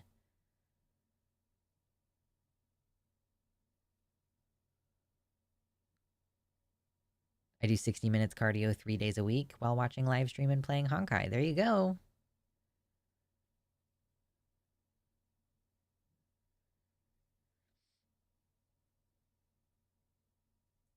Eat and drink less than you poop, pee, sweat, breathe out. That should do it for you. Yeah, when you burn fat, you're breathing it out, which is, I guess that's part of why you're doing so much respiration while you're doing cardio. Because if you once you hit a certain intensity with your cardio, then the calories being burned are actually calories from fat.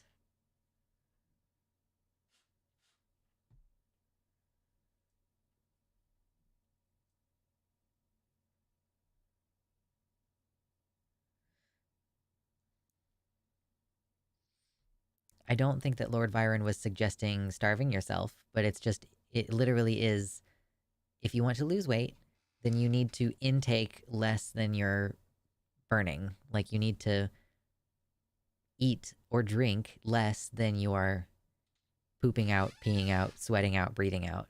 That's how it works. Um, yeah, it's not suggesting starvation to say you can lose weight and eat more than you output. I don't understand how that would work.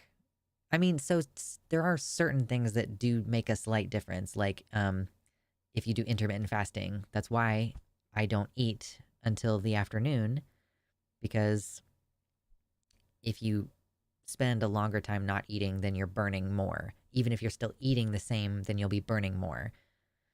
But like, it's hormones are a major part of weight loss. I know. That's why it's so hard for me to lose weight, because I'm on estrogen right now. It sucks.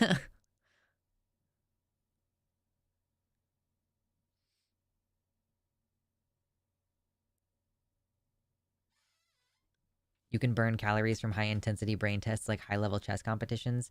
Yeah, but that's still you burning more than you use, even if you're burning it in a different way. Zombie diet brains only 100% weight loss success. Oh my god, no. Okay.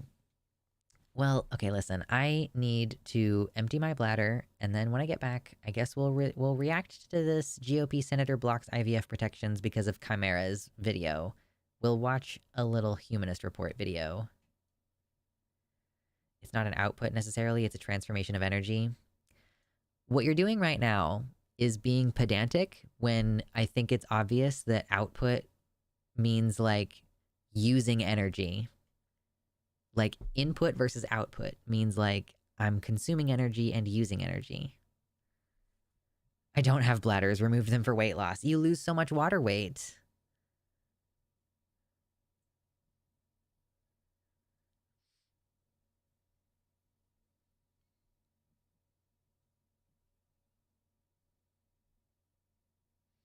Yeah, Lord Viren says, I'm being as literal as possible when I say that you have to excrete more than you intake to lose weight. Achieving that might be more complicated than a simple diet or exercise program.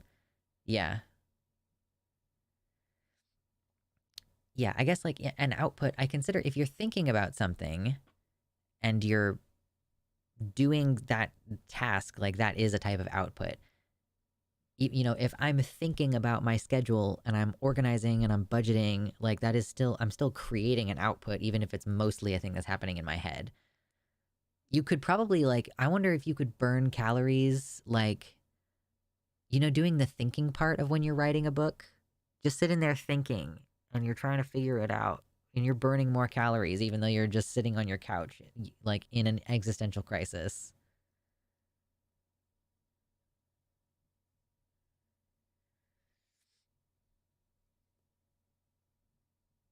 Chimeras exist in humans, but it refers to two allosomes existing in one person. Yeah, one of our viewers in the website chat has chimerism on that actual technical definition.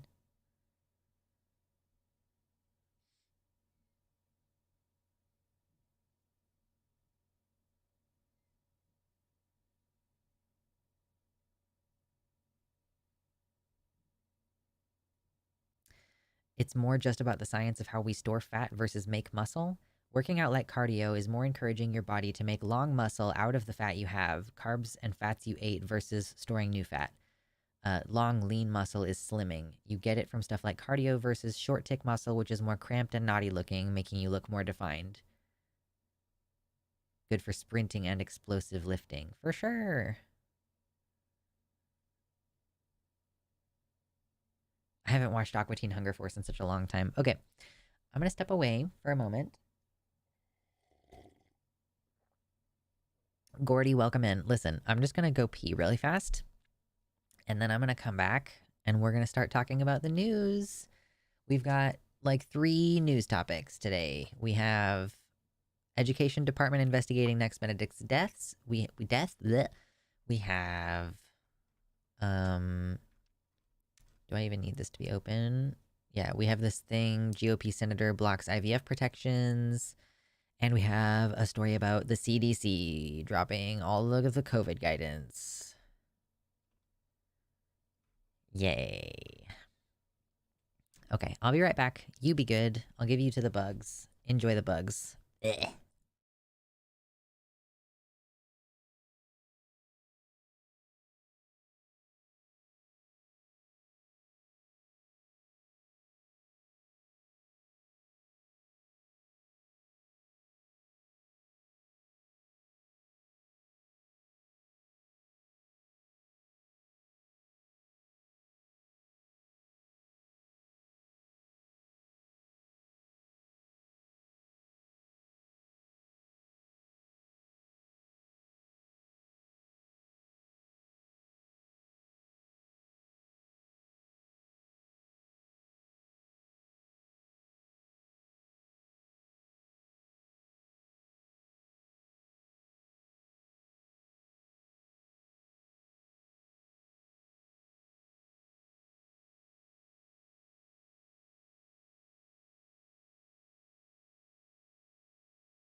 Jump scare.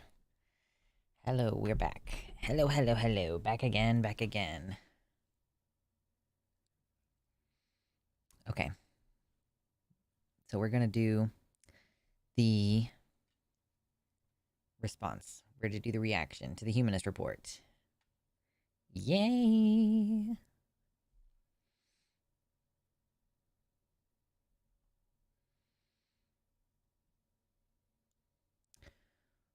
Wait.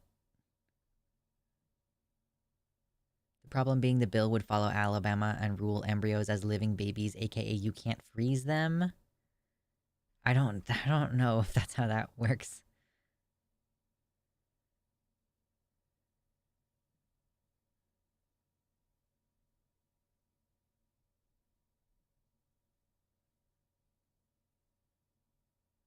Okay, let's just react to this so that I can rest my voice.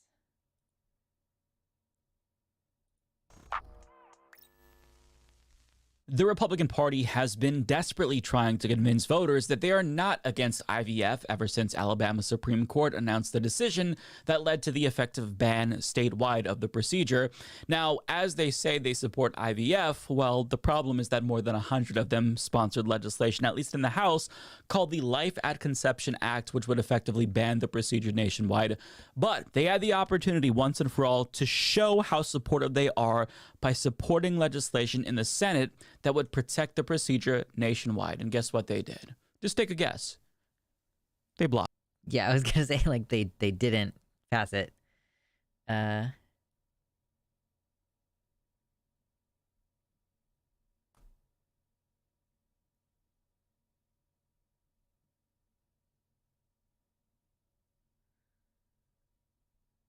my gosh, there's so much going on in chat right now.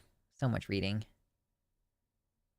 IVF gonna give you the kimmies? The kimmies? Oh no. Blocked it. Of course they did.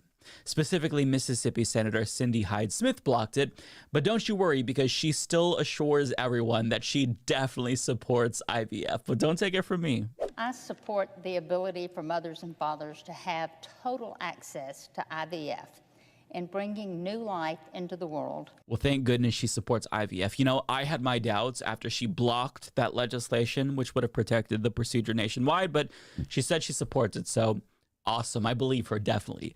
So She supports it hypothetically, at the very minimum. Hypothetically. This was mentioned. Do you mean in the Project 2025? The report mentioned that they want to ban IVF and make embryos humans, legally speaking.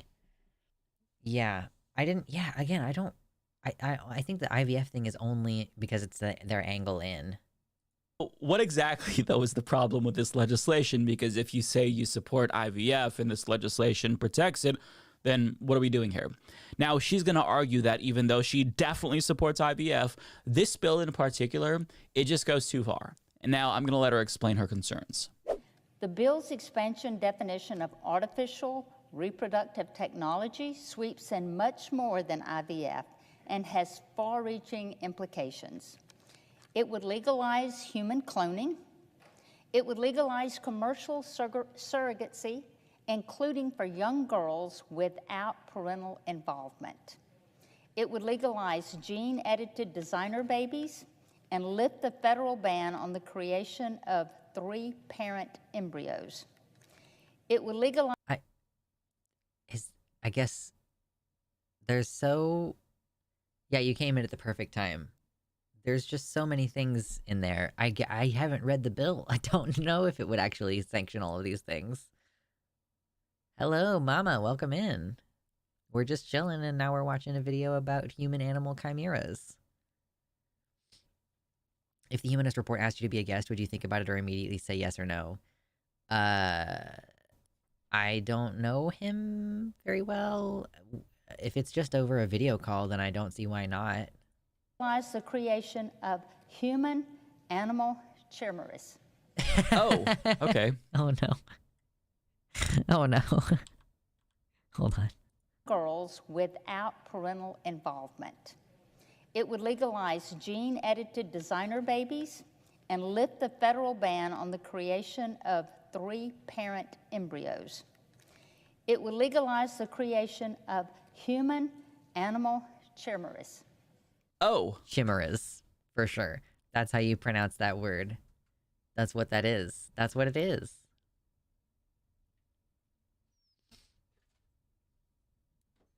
Each clone of mine I destroy, I grow 10% stronger. okay. Chimeras sound like an Australian snack. I don't disagree. I see. So we're gonna get real fucking stupid today, aren't we? We Sure. we definitely don't want a bunch of human animal chimeras, as she called them, running around now, do we? Oh my god, this country is so fucking stupid. Our empire is dying. What the fuck, Our man? empire is dying. That's a U.S. senator, a person oh in man. a position of immense power, shrieking about the possibility of human-animal chimeras. Sorry, Americans, no reproductive health care for you because one Republican dumbass is worried about cloning and human-animal chimeras, and it's a real concern, so you don't get to have any rights. Sorry.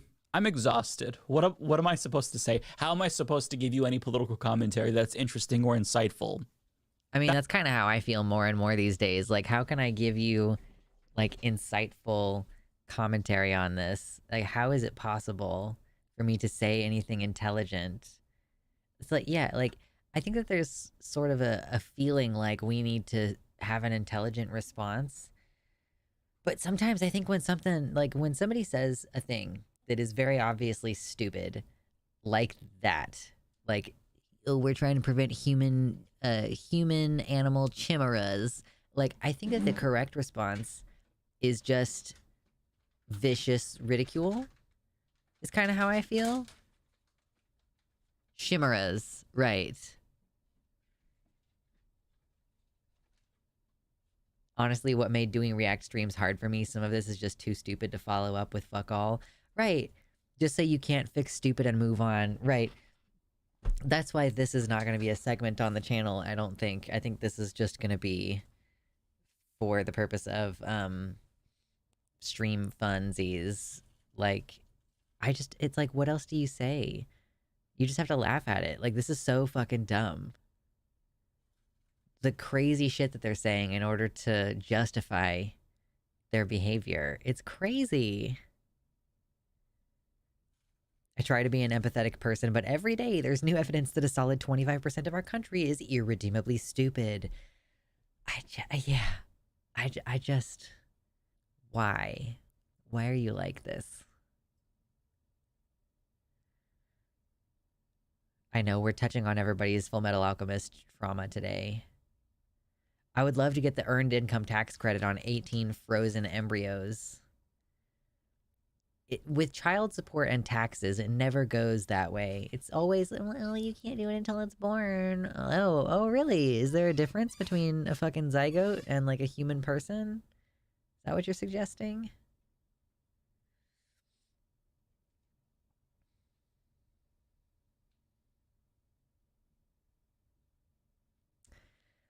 Would be nice. Is the rest of this video just about this? Is this the rest of this video just him shit-talking her more? And then someone else comes in? Am I gonna watch... Are we watching the whole video? I want to rewrite Baby It's Cold Outside to Baby It's Dumb Outside. I would give that such a COVID spin. That was all the part that matters. Okay, cool. Good to know.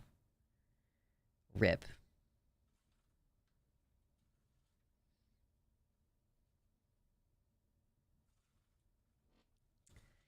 Baby, it's dumb outside. Whatever college that senator graduated from should lose their accreditation. It's not their fault that she's so violently stupid.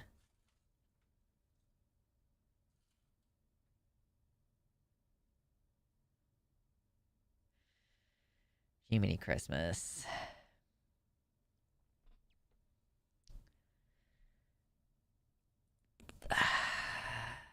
There's so much news.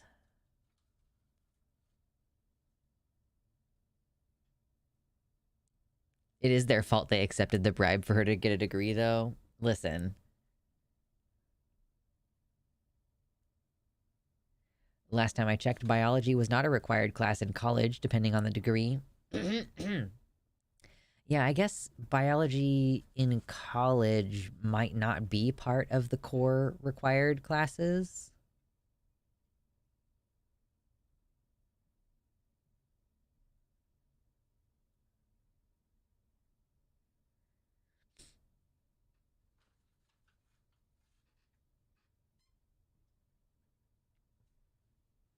I would also like to report that every XX person has been dropping an egg every month.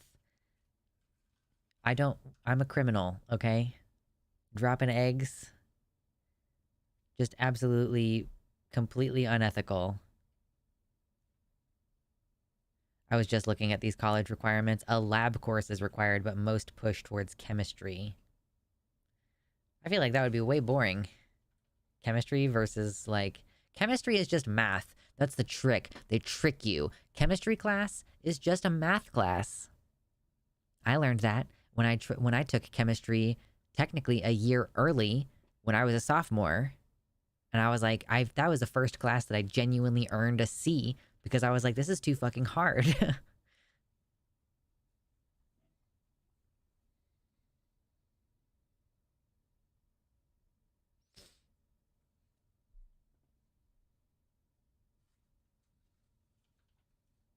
Honestly, dig deep enough into any hard science and you gotta do lots of math. Like balancing chemical equations.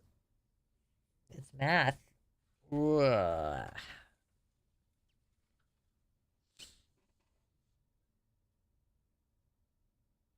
Organic chemistry is for people who like chemistry but hate math.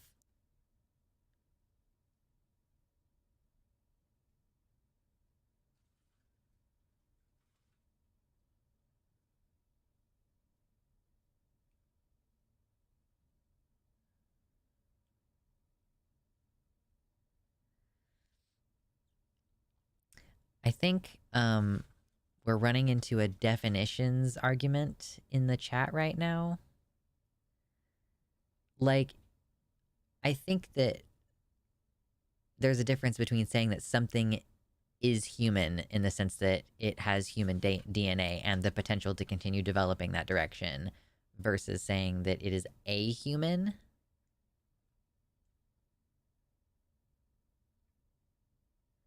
Like, yeah, I think that that's two different things. Like, you can say that a fetus is human. Like, a human fetus is human. It is not a person.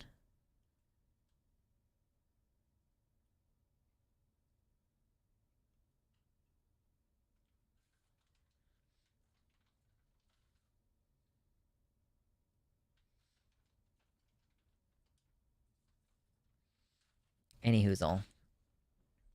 Oh, God.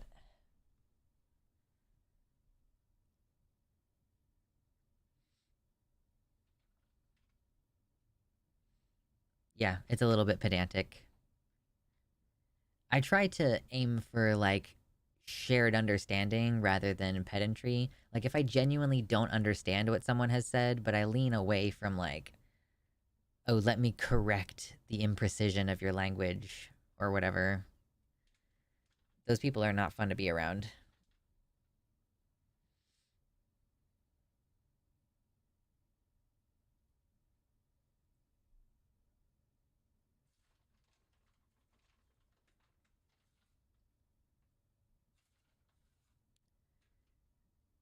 Oh my gosh, you guys.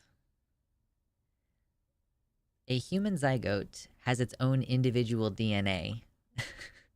It is an individual. It is an individual parasite, but it is still an individual.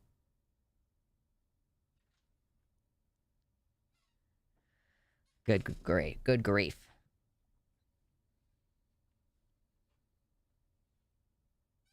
There was a dope band called Dying Fetus, says Kelsey.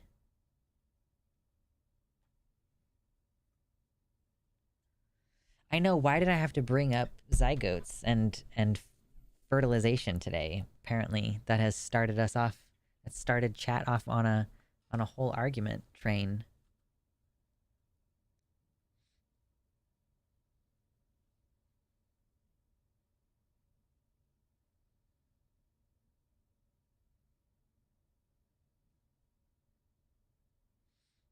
All right, I'm just gonna ignore you guys now. It's not a fun argument that you're having or a fun discussion. I don't enjoy it. I'm not enjoying it. Okay. Oh my god, look at that. We passed 69 likes. We're up to 74. I wasn't even paying attention.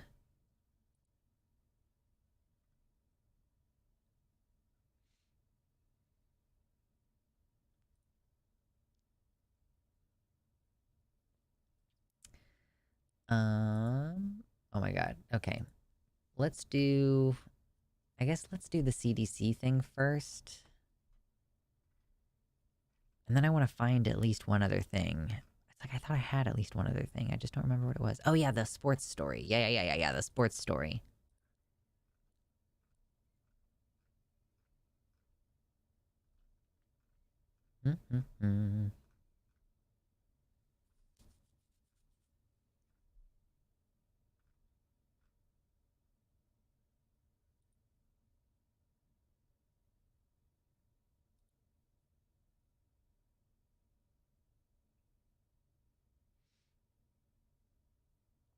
I'm gonna do the thing, Phoebe.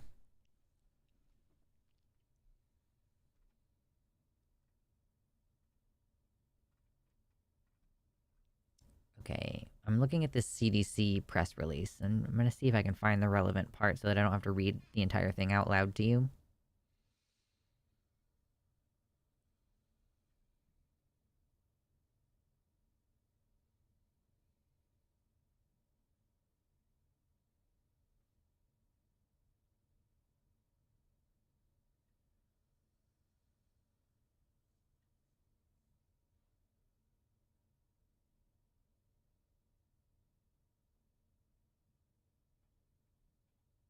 Mm-hmm.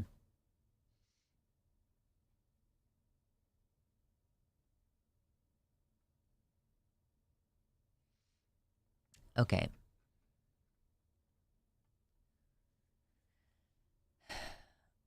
I heard tell that this was going to happen, and it has actually officially happened now. The CDC is continually relaxing their guidance around protecting ourselves from COVID 19 and other such illnesses. It really seems like they're dropping the last C. You know, it's the Center for Disease Control. Lots of folks are saying that they just need to go ahead and drop the last C and stop pretending, because they truly are not on the side of controlling disease at this point. They're just like continuously relaxing their guidance about how to protect yourself to the point now that they've basically dropped any suggestion that you should isolate. They were like, they reduced it recently, or not recently, a while ago. They were like, oh, if you're testing positive for COVID, you should self isolate for 5 days and then you can go back to work. Despite the fact that many people, most people, in fact, are still like actively COVID positive and spreading it at that point. They're actively infectious still.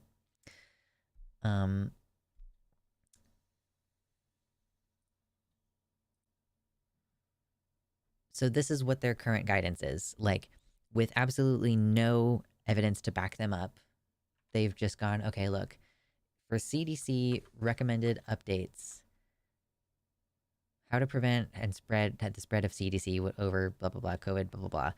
Okay, yeah, staying up to date with vaccination, great. Practicing good hygiene by covering coughs and sneezes, washing or sanitizing hands often, and cleaning frequently touched surfaces. Notice that they don't list masking in any of their core prevention strategies. Taking steps for cleaner air, such as bringing in more fresh outside air, purifying indoor air, or gathering outdoors. So in their 3 main bullet points of how to protect yourself, they don't mention, for prevention, they don't mention masking at all. Great, amazing. And then they continue on by saying, when people get sick with a respiratory virus, the updated guidance recommends that they stay home and away from others. For people with COVID-19 and influenza, treatment is available and can lessen symptoms and lower the risk of severe illness. The recommendations suggest returning to normal activities when, for at least 24 hours, symptoms are improving overall, and if a fever was present, it has been gone without use of a fever-reducing medication. So it's like they're just suggesting you go back to normal activities. The CDC official guidance now is it's fine if you have symptoms actively of the illness, and it's fine if you're testing positive for the illness. You should resume normal activities so long as you're seeing improvement in the symptoms. If your cough is a little bit less bad than it was yesterday, that's an improvement. And even if you are testing positive and likely still highly infectious, they're like, yeah, go ahead. Oh, they do also say once people resume normal activities, they are encouraged to take additional prevention strategies for the next 5 days to curb disease spread, such as taking more steps for cleaner air, enhancing hygiene practices. Oh, here we finally mention wearing a well-fitted mask, keeping distance from others, and or getting tested for respiratory viruses. So it's like you're not even recommending that they get tested for respiratory viruses, except like, oh, if you want to, after you're done with your initial day of being sick at home. So obviously, this is an issue because it lessens your ability to argue that you should be able to stay home sick, no matter what your job is. Even if your job is to work with the public and you would be actively making people sick, this is going to chip away at your ability to argue that you should be able to take the sick time. Even if it's unpaid sick time, sometimes your job will fire you instead of giving you unpaid sick time. It's like literally not even costing them anything.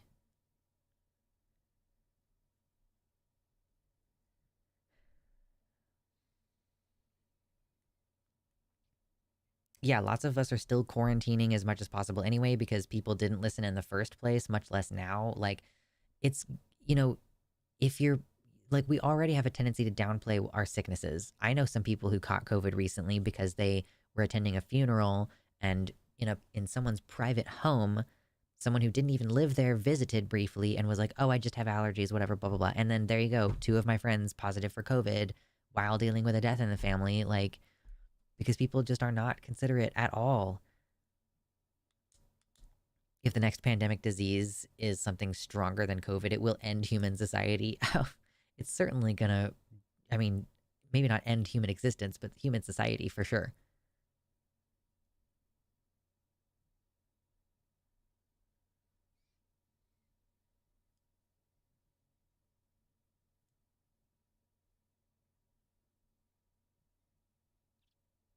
I thought the dumbest people involved here were the anti-mask/anti-mask/ pro-COVID crowd, but apparently those people are the ones the CDC is catering to.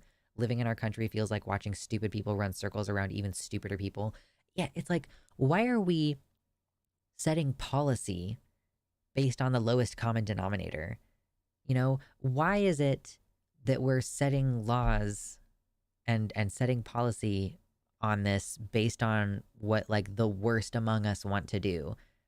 This is not based on any real data and evidence. Like, where is it? To find something specific. Realistically, most people are infectious for 10 days. 80% of people test positive for 5 days after symptom onset. Only 30% of people who test positive have fever. Presence of symptoms is an unreliable indicator of infectiousness because lots of cases are asymptomatic. Asymptomatic cases represent 20 to 40% of all infections. We can't know specifically because most people are not testing. Kelsey, thank you so much. It's going to take a minute for your thing to pop up on the Streamlabs because for some reason it's just really slow on the YouTube chat. But thank you for your $10 Canadian. Lux Gang, brap brap. Much appreciated. That's roughly $8. Roughly $8 in USA money. Thank you, thank you, thank you. Oh, I need to drink more water. Hail hydrate, babes. I feel like if you walked into the CDC right now, you would just hear Joe Rogan playing over the speakers. Oh my god. They are not setting themselves up to have it's not a good reputation that they have. Not very good. Yeah, thank you, thank you. Come back, chat. Where'd you go?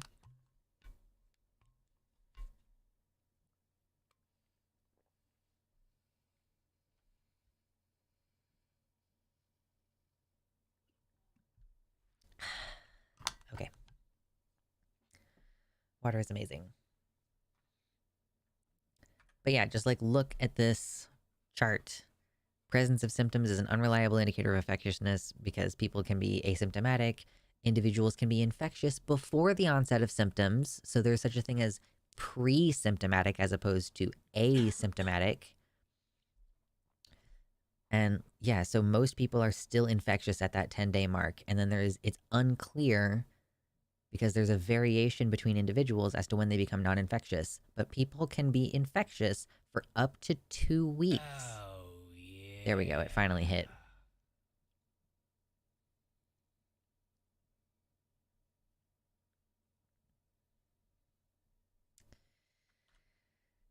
But yeah, according to the CDC, go back to work, you pig.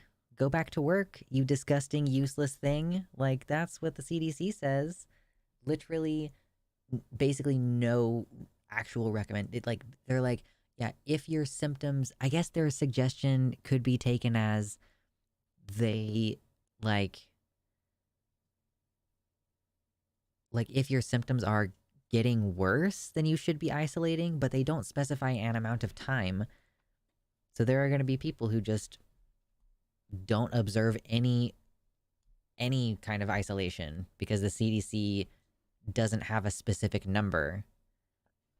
Or basically they've lowered the guidance. You only have to quarantine for 1 day.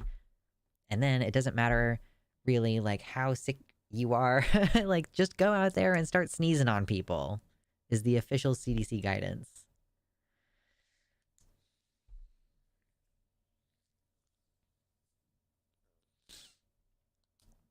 It's going to take a really long time for this illness to run through the whole population and kill all of the people that it's going to kill. Like, it's going to be so weird. When this whole thing is done, we're going to have way fewer humans. And of those few humans, there's going to be a big group of them, I guess, who are going to be like super immune resilient to COVID. I mean, or they're going to be super disabled or some combination of the two, I guess. And then there's going to be people like me who didn't catch COVID over and over again, but who then have to try to navigate a world where there are hundreds and maybe even thousands of different strains of COVID that I have to be like trying to avoid all of them. It is a crazy time. Next pandemic disease needs facial pustules in order to be taken seriously, apparently. No kidding. Based on the response to monkeypox, like, we actually cracked down on that. It has to have some kind of visible weeping sore on the outside of your body. It doesn't matter. It literally doesn't matter that there's a huge number of people experiencing just straight up organ failure. It's happening on the inside of your body. Therefore, it's not terrifying, apparently.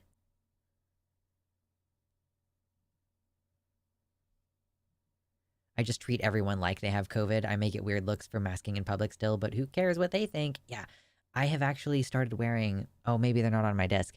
I've started wearing like fake glasses outside in like, and like out in public, because that little pocket of air behind your glasses can prevent you from catching COVID in your eyeballs, because you can catch COVID in your eyeballs. But Lux, aren't you comforted by the fact that corporate profits are doing really well? Oh, it's so wonderful. Yeah, I have this morning newsletter that goes to my email inbox early in the morning, and I'm reading it and I'm like, oh, the stonks went up again. Wow. Man, it genuinely, it makes me think, like, should I try to do some very minor stock stuff bullshit? Like, I don't know, like, I'm just trying to figure out how I can take my very small amount of money and turn it into a larger amount of money, because I do not make very much money.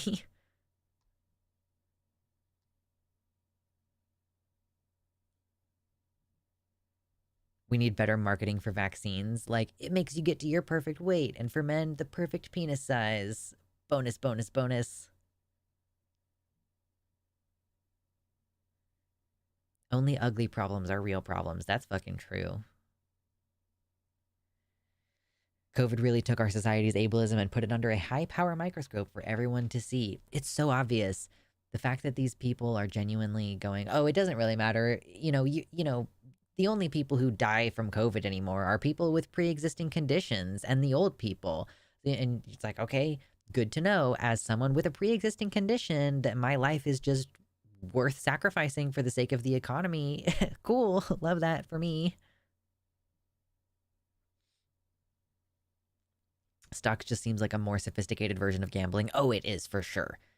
Like you get into stocks and you try to buy something when it's at low value and then sell it when it's at a higher value.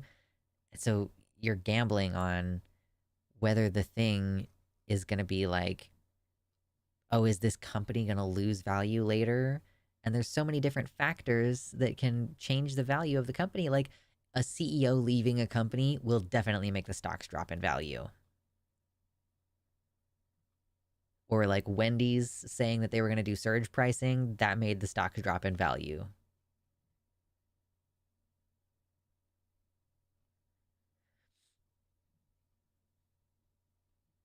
With stocks, just follow the politicians. I guess. Like, it would have been great, like, 4 years ago to invest in companies that make and install backup screens in cars because cars are now required to be built with, like, the little screen that has the reverse camera on it.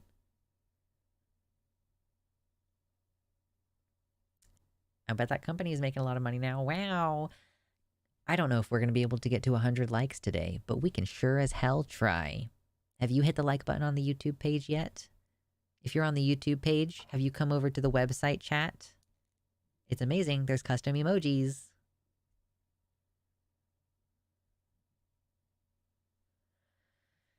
Jiminy Christmas, dude.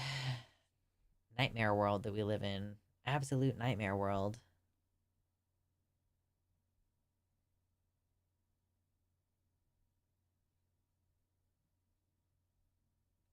I feel like it's not healthy to feel like I'm smarter than everybody else, but the evidence for that keeps piling up, and it is deeply existentially depressing that we have so many people who are irredeemably voids of intelligence or thought. I mean, I don't disagree, I guess. It is a weird realization to realize that you genuinely are more aware of the variables and that you are making better choices than basically everybody. And it's like fascinating to watch it happen around you. It's like the day that you realize that you're smarter than your parents. Like, it's just a strange moment.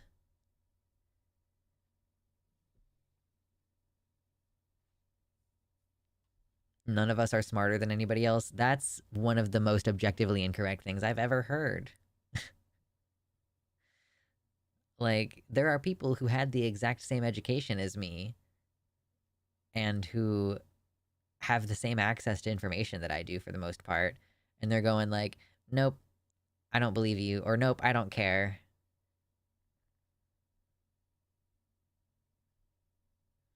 Agnes wants to see the flex, y'all. Are we going to get to our $100 dono today? We're getting close. Here's the thing. Here's the logic, okay? If I set the dono goal at $100 each stream, if I make the dono goal each stream, which is twice a week, then I make $200 a week off of stream. And then the rest of it's Patreon. But listen.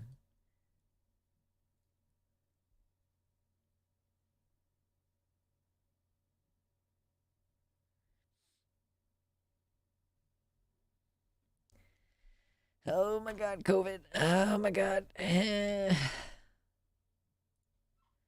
let me copy paste some stuff in my notes. Next Benedict investigation.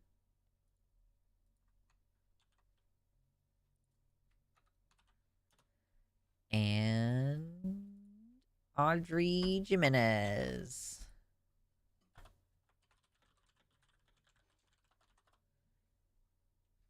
Cool stuff. I'm excited. I'm wildly enthusiastic about the prospect of this news.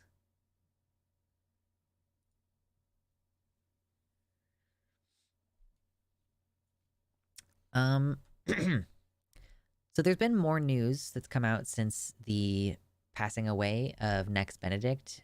We didn't even cover it until a few weeks after the event had occurred, but if you missed it, feel free to go back and watch the old content. Or here's a TLDR. Trans non-binary teenager had been being bullied on and off by various students in their school during an increasingly hostile environment in Oklahoma where laws are passing restricting their rights to access different spaces like bathrooms. And there was an altercation in the bathroom, and more details came out since then. I haven't watched the video, but allegedly there was a video of Nex in like the hospital bed speaking about the event, and allegedly, I think what happened is that there were some cisgender girls who were saying some nasty things about Nex, or maybe Nex's trans friend. There was another trans friend there with Nex, and what the story that I've heard people say that people, y'all, by the way, are disgusting. If you're like, my video originally was responding to just the death of this child in the context of this transphobic environment, and that transphobia was likely part of why they were being targeted. And then the response to that was like, oh, Nex said in this video that came out after your coverage, like, oh, you're spreading misinformation because Nex started it by allegedly pouring water on these girls, like, or on one of them. So from what I understand it, like, the comments of the girls were what started the altercation. Nex did escalate things somewhat by pouring water on one of them, but then the other girls escalated again to like an actual fight where they were there. Now there's bruises. Now there's someone getting pushed to the floor, so that aspect of the situation, I don't even think that the additional context around it, 3 versus 1 is a jumping, not a fight. It's certainly not an even situation. It's not an even fight. It's not a proportional response. In our legal system, pouring water on someone is assault. I disagree personally with that categorization, but whatever. So I don't think that Nex was probably aware that pouring water on these girls was going to cause them to then beat up Nex. And I've also heard some people say that according to Nex's friends, Nex actually uses he, him pronouns and not they, them pronouns. I have not seen that corroborated, but I'm going to probably just switch between they and him. I don't know. Like, I don't want to disrespect this person, but I'm not totally sure what the correct mode is here. He preferred he, him, but didn't mind they, them, according to chatter. Okay, cool. Drink more water. Oh my god, my throat is so dry.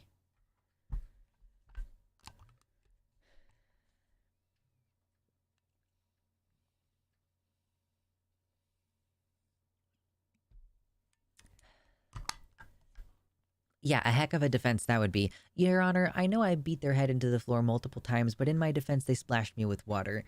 I actually don't... Again, I don't know if it was that Nex's head was smashed into the floor, or if they just got pushed and then their head hit the floor. I guess I should try to find the video of it. It doesn't really matter, though. I'm sure that the video is going to be part of this. Now there's going to be an investigation. So, I can come to my conclusions. We could watch the video of Nex talking about the fight, but ultimately it's going to be part of an investigation by the education department here, like the federal education department. Yeah, okay, yeah, it's a classic abuser dynamic, I agree. Any resistance to abuse is used as a pretext for more/worse abuse. So here we have... Oh, nope, that's not right. That's the wrong window. I need to make this bigger, not the other one. There's an investigation being launched into the death of Nex Benedict by the Department of Education. Opening investigation, because they were allegedly being bullied for months over their gender identity. And someone mentioned in the chat earlier, like, we talked about it in the original video, but it is worth mentioning that Nex was indigenous and that probably some racial dynamic was part of it. Like, maybe a white non-binary student in Nex's situation, like, would not have been as harshly targeted. Like, it's particularly because indigenous Native Americans have traditions involving gender fluidity and gender nonconformity, and then like white people punish that. So I think that this was basically a situation where some like white girls beat up a trans indigenous non-binary person. But anyway, so the who is this quote from? Robinson. The Department for the Office for Civil Rights notified the Human Rights Campaign of the investigation, saying, this was opened in response to a letter sent by the LGBTQ rights organization. So the Human Rights Campaign sent the Department of Education or the Office for Civil Rights a letter saying, can you please look into this? And that's why the investigation has now been opened. Looking into Owasso Public Schools' failure to respond appropriately to the sex-based harassment that may have contributed to Nex's death. The president of HRC says, we are deeply concerned about the failure of Owasso High School to address documented instances of bullying, violence, and harassment against Nex, which occurred in earnest over the course of the previous school year and were in violation of Nex's rights under Title IX of the Education Amendments Act of 1972. So there were also some people commenting on my content about this, saying things like, oh, whatever, bullying is normal. You don't have special protection from bullying. And it's like, actually, sex-based discrimination goes against Title IX. So therefore, if you're bullying someone based on their trans identity, or, even if you're like bullying a woman in a specific way because she's a woman and you're like making fun of her for that, like, this is sex-based protections. Trans people have sex-based rights protections as trans people. So no, actually, it isn't legal and normal and deserving of the same response as your run-of-the-mill bullying. Also, bullying is normal is something usually said by people with tendencies towards bullying. No kidding. Yeah, it would be. I doubt that it would surprise you to know that the tone of many of those comments was quite nasty, and calling me like a snowflake for caring about a dead teenager, basically.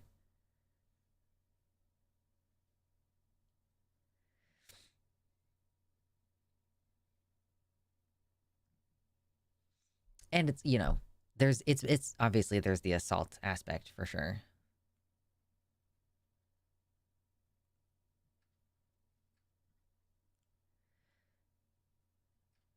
So yeah, the HRC president says, we are urging the department to urgently investigate whether Owasso High School unlawfully failed to address the discrimination and harassment to which Nex was subjected.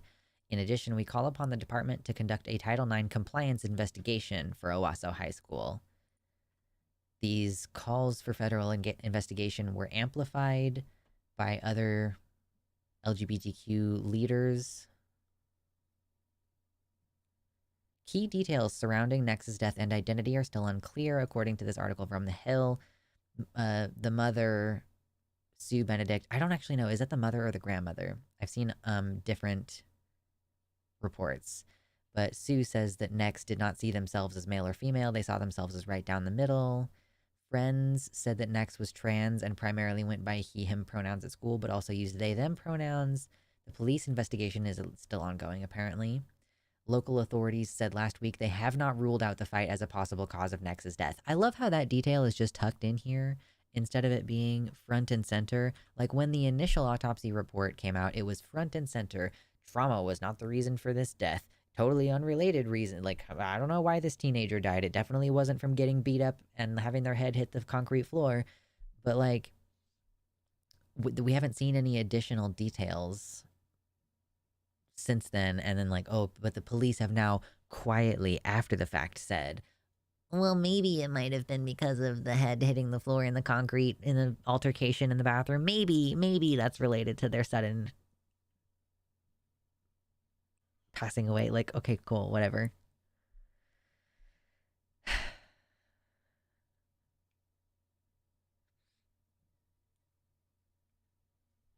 Gonna go make a pseudo at-home sauna thing in my bathroom because sinuses are killing me. A hot shower definitely helps get things moving. Good luck with that.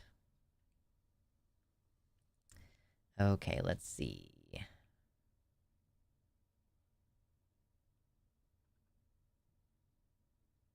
People are also calling for the removal of the superintendent, Ryan Walters, who has made transphobic statements in the past.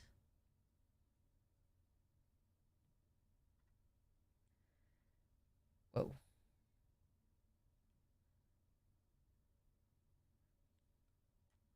Yeah, so obviously we're still going to be awaiting answers for a while, but I am really surprised. I was not expecting that the Department of Education was going to take a step in here, that there is going to be a more thorough investigation, and at the same time there's a police investigation going on. We can hope that these young people are maybe taken to account for the assault that they committed. Maybe like some minor consequences for that, perhaps. And also, we can hope that the school gets some kind of retributive action on it as well, the administrators who are allowing this to happen, because this was known. The bullying about Nex's trans identity was known to be ongoing by the family and by teachers for a while.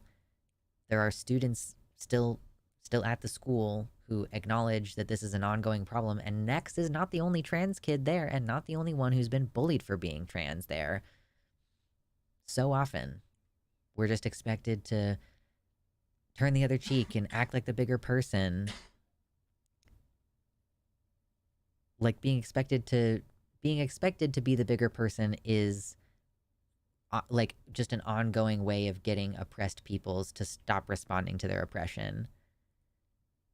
And that these kids, like, that there's no information about whether these kids are being investigated. I haven't seen anything about, oh, do we know who the kids are? I'm not asking for them to be named, because obviously they're minors, they're children themselves, and it wouldn't be until after they were convicted that their identities would be, like, revealed. But like, can we get any information about whether these children are going to face any consequences? Are they even, like, again, do we even know who they are? I've not seen any coverage that indicates that those children or that their families are under investigation in any way.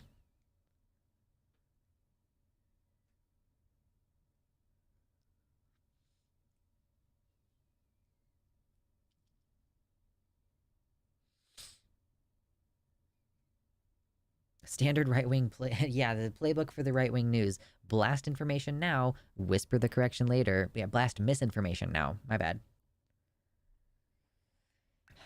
Sippy, sippy.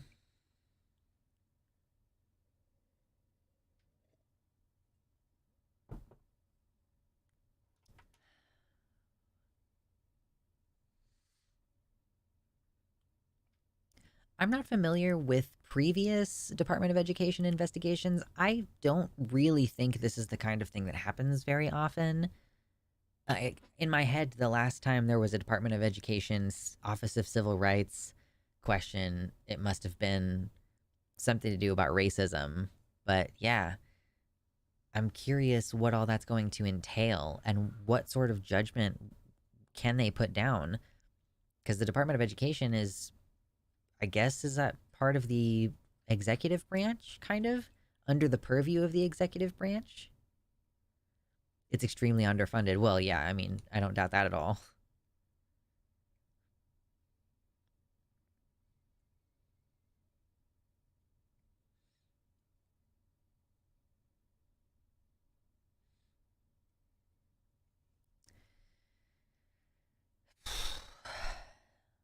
Do we have any other commentary on this one? We just about done? We need to add it to my notes.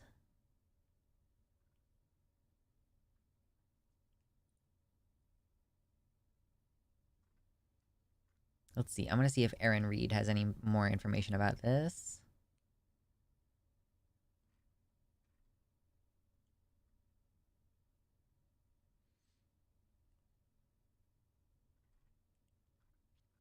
So she adds there are two potential avenues under which these violations could have occurred.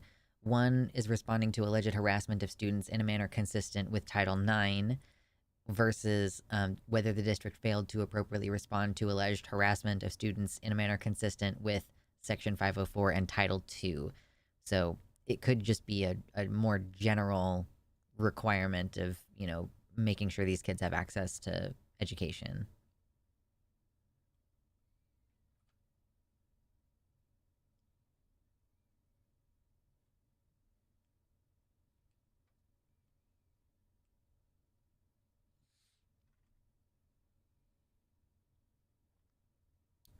According to the Human Rights Campaign, Nex first began being bullied shortly after the state's trans bathroom ban was signed into law.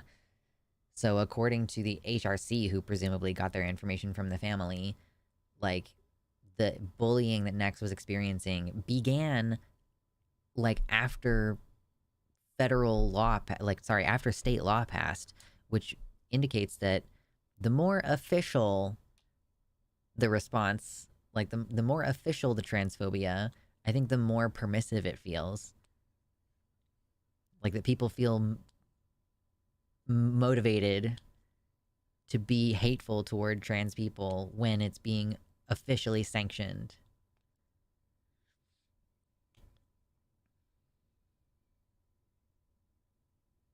Has there been any update on the autopsy or even the toxicology report? I haven't seen any particular updates on the autopsy or toxicology report. I have heard people claiming that fentanyl was involved, and I'm like, how did a 16-year-old get a hold of fentanyl? A 16-year-old who, by all rights, is a totally normal kid. Like, this is not a kid who is skipping school or doing any behaviors that indicate that they're on drugs or anything. Like, the family basically had nothing but good things to say about the kid. So, there's certainly no behaviors that would indicate drug use.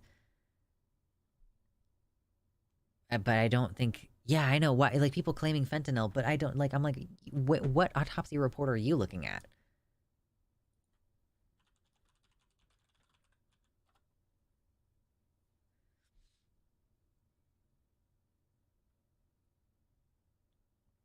I don't think these reports have been released yet.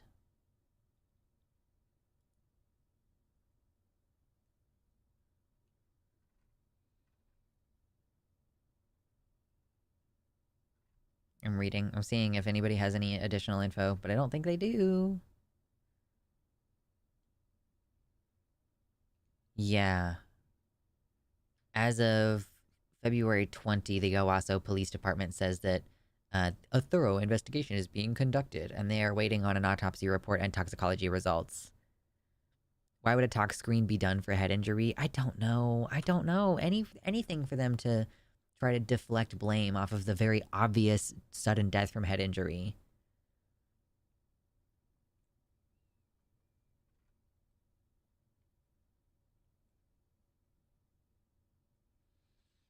Anyway.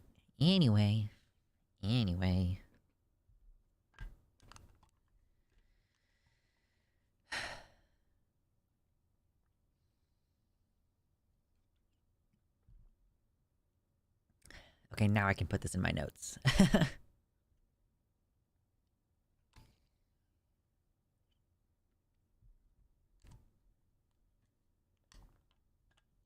Boy howdy. It's a heck of a day. Yeah, true. If it was a cishet white football player, there would be suspects in custody. Or a Becky cheerleader. We bout. Any cats about? Oh, I mean, I'm sure I could find one. Do you want a cat? Do you want to find cat? I can. We still have one more news to talk about today. One more news. And then we don't have to talk about news anymore today. Wouldn't that be wonderful?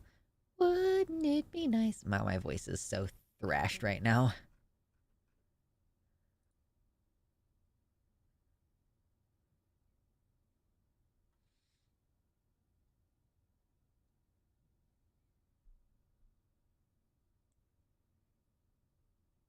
Lux is almost over us today. What?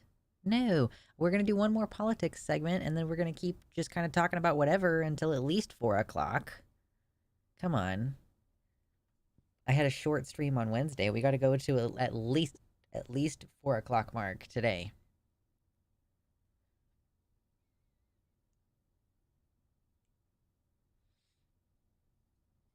But yeah, I can try to find the cat and bring him to you. And then I could record a new subscribe thing and stop putting the old one in. The one that I recorded at Christmas time. We need a springtime one. Okay, let me go find the cat. I'll go bother him. He doesn't like being picked up this way, so I gotta be fast. I gotta be fast, like Sonic. Don't go anywhere. Hit the like button. I'll be right back.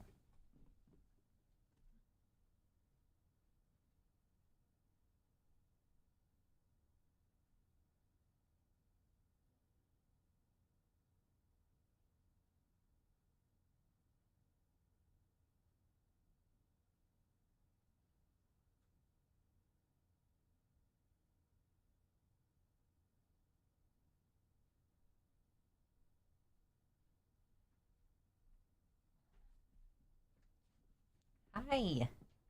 We're back. This is Mitternacht. Hey, pretty baby. Hi. If you're enjoying this video, hit the like button, maybe subscribe, hit all notifications if you want. Feel free to check out the links in the description. You might find some merch you like, or you can hit up the Patreon to support the content and find free stuff. He's a beast. I know, he's so big. He's so big. Now I've recorded myself a new thingy. Okay, I'm trying to find... There I am. Look at him. He's so cute. Oh, are you good? You're so good. Yeah. Mm-hmm. I don't know if you understand how big he is. Like... Hi. You're so good. Yeah. You good, buddy? Hmm? He's like just waiting to be put down at this point, basically. Okay, thank you. Thank you. Okay, he's okay. He's not mad. Emotional cat. Blackmail. Yeah, blackmail cat. How much does he weigh? I don't know. I haven't weighed him in a while. It's probably like 17 pounds, something. He's a big boy. Wish my kitties would let me cuddle them. We got them as rescues. Yeah. He's a good boy. He's more cuddly than he used to be. He, if you're laying on the bed with him, sometimes he'll get on top of you a little bit. He's not a big lap cat. He's a little too big to be comfortable being a lap cat. But he occasionally wants to be all up in your face.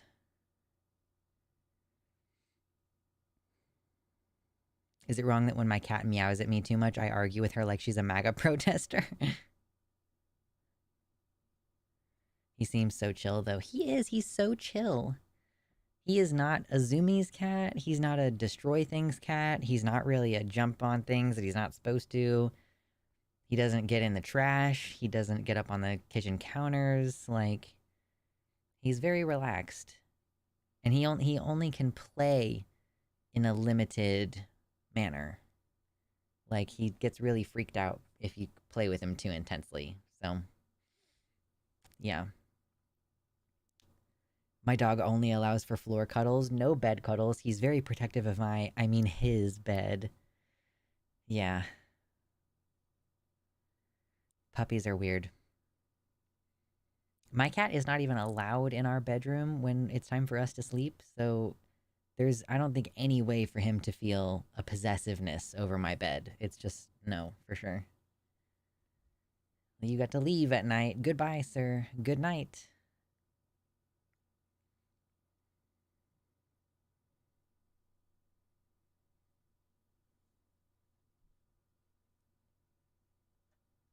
Oh my gosh. More news.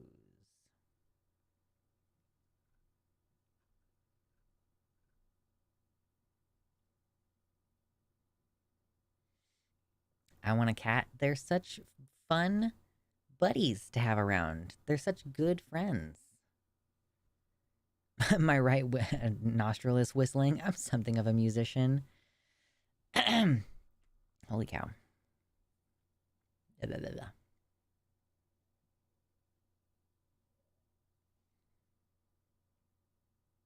Do they smell, or the litter box? I mean, most cats don't really smell. Their own bodies don't smell very much. My cat is really bad about cleaning his butthole, but he's a big fat cat who's bad at cleaning his butthole, so he's a little bit different than other cats. Mostly they don't smell. If you get really up close to their fur, you can sometimes smell the sort of sweet smell of their saliva because they lick themselves all the time. The cat box can smell, but we get like Tidy Cats brand clumping cat litter, and if you just make sure you clean it often enough, it usually doesn't smell noticeable. The north and south sinus.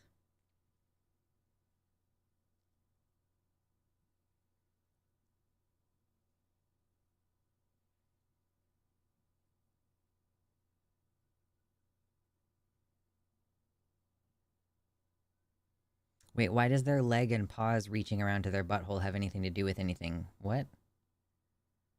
Yes, the saliva is the thing that people tend to be allergic to when they are allergic to cats.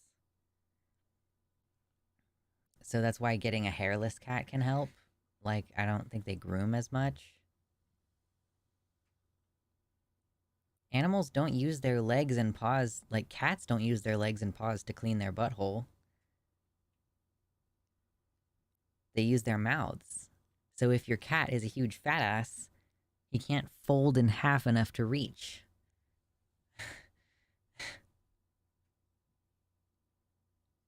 Cats are great because you no longer worry about random noises at night. When it's just you, it could be burglars or ghosts or demons. When you have a cat, it's definitely the demon. True.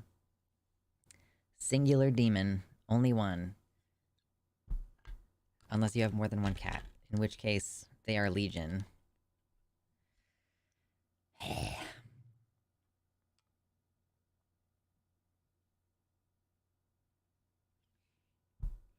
Yeah, mama. I know. I know.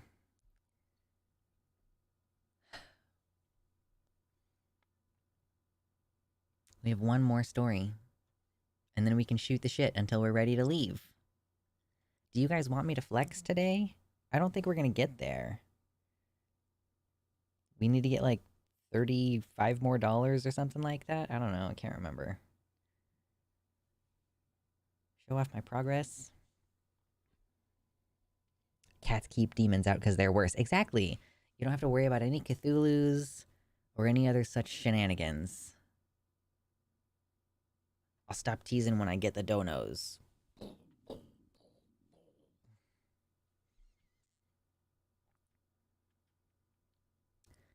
Good for Finn. I'm so proud of Finn. So proud of Finn.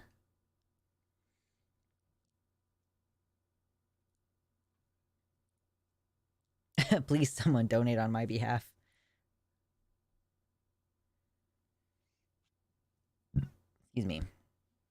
No pressure, but if you got a tax return, I'm wearing a super cute tank top that you've never seen me wear before. Oh my goodness.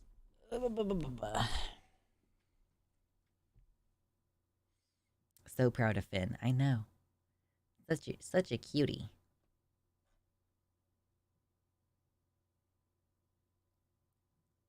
I already picked the couch just to get back to green name. I know, it's been such a difficult winter. It would be great if the economy actually started to get better for real human people in the world, but it's not working right now. Not getting better at the moment. So itchy.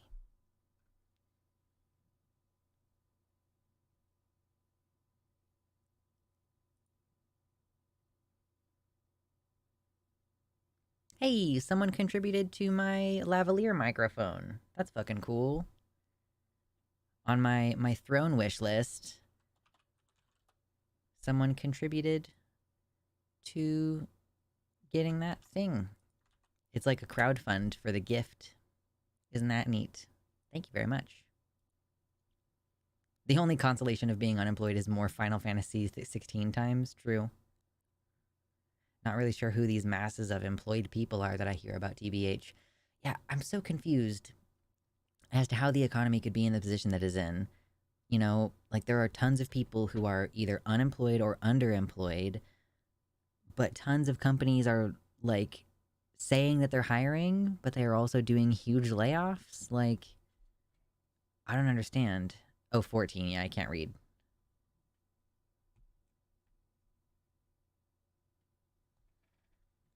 I guess it's also worth saying that I got the last seeds that I needed.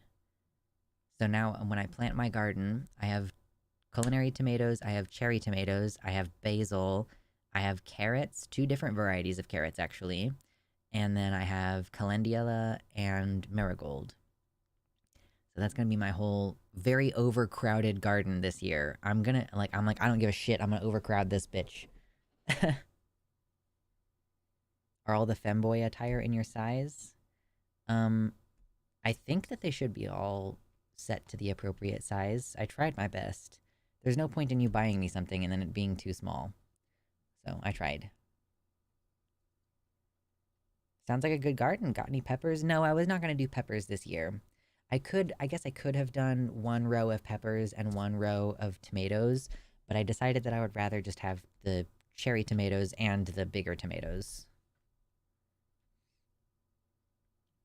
Although I do know that peppers also benefit from being planted right next to basil.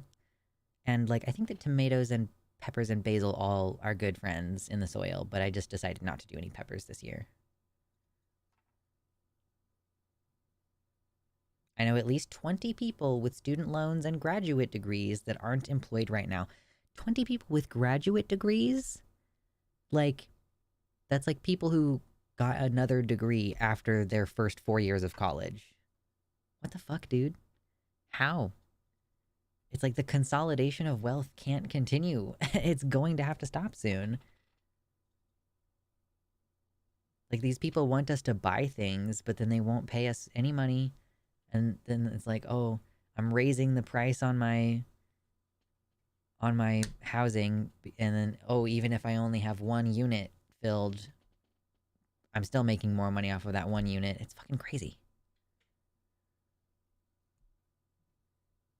All the hiring signs are just companies projecting the illusion of success and placating their current understaffed workforce. Yeah, they never end up actually really hiring people, or they hire people and then they lose them, and yeah, it's a vicious cycle. There was someone literally celebrating how AI does the work of 70 people they fired. Wonderful. Kellogg's is here with a solution, cereal for dinner. Yeah, there was just an article about how more people are having cereal for dinner.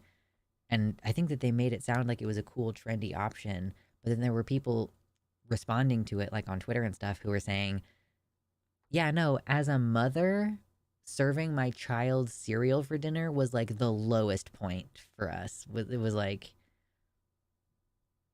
I just have 2 meals a day. I only eat between like 2 p.m. and 10 p.m. And I do try to eat like my full day's worth of calories in that time.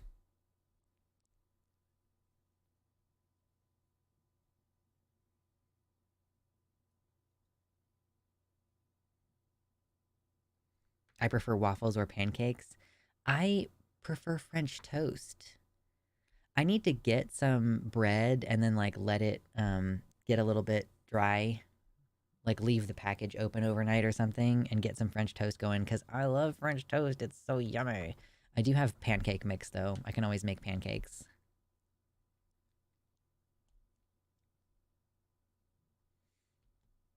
Delicious. I also specifically bought like a protein plus pancake mix. It tastes basically like regular pancakes, maybe a little bit less fluffy than regular pancakes. I hate how much I love French toast. It's so yummy. Y'all are making me hungry though. I was planning to be here for at least another hour, okay? That was my plan. Y'all don't make me hungry. I'm not the kind of person who snacks on stream, really, because I think people get really bothered by the sound of that.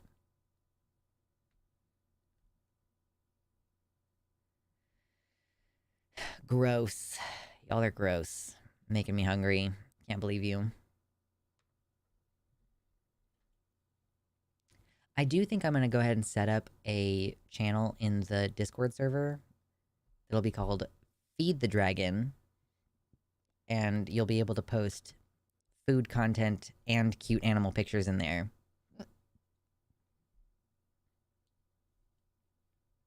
For me to react to on stream. I eat one traditional breakfast per week. I had a steak and eggs breakfast at Waffle House yesterday.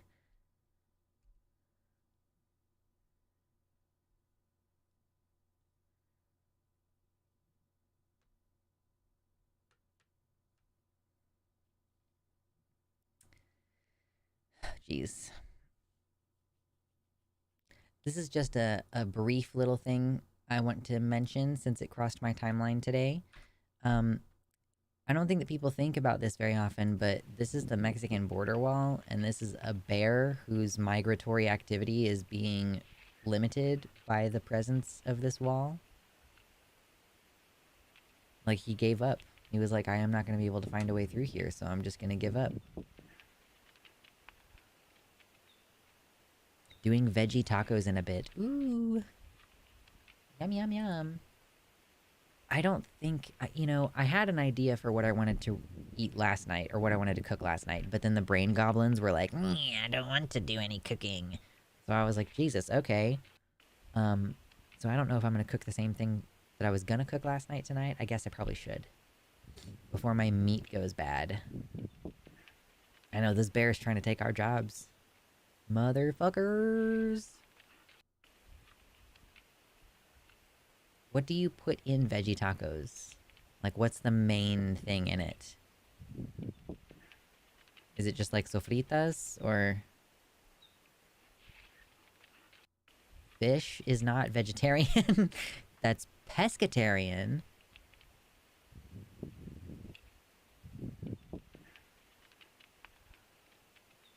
Veggie tacos are also full of bears. I see. Okay. Perfect. Makes perfect sense.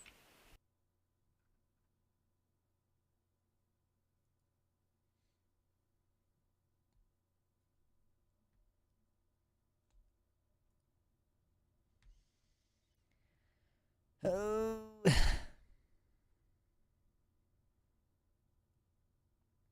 Liam says, I'm making vegan tacos tonight. The star of the show is mushrooms. Oh, that sounds yummy. Okay.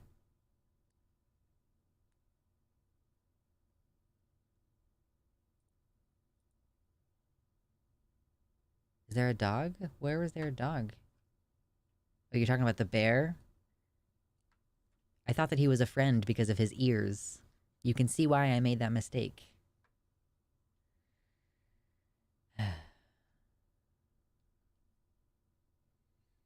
Noah's have onions, bell peppers, mushies, fake meats, beans, lettuce. Okay, so you just put like fake soy meat in there? Plant-based fake meat? Yummy! I have some tofu I need to do something with as well. I got like a silk tofu because I was gonna make a particular yummy dessert with it. Ooh, and now I have the hand blender. I can do that. It would be so easy. Oh my god, I hate you guys making me talk about food. Making me think about food. Sometimes fake meat. I prefer to avoid the subs. Okay. Beans instead? Maybe mushies instead? Delicious.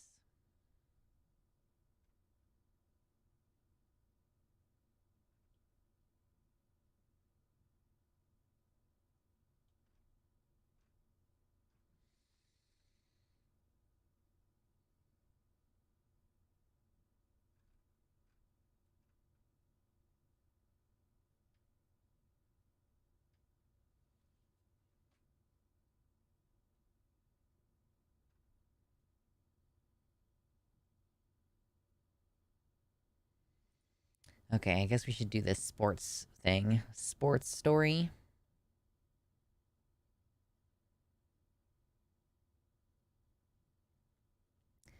And then we can chill and do Lux cooking show when. Listen, I added a lavalier mic to my throne wish list. So if you look at my wish list, if you want to help contribute to me doing anything in the kitchen, having a lavalier mic will make it much easier.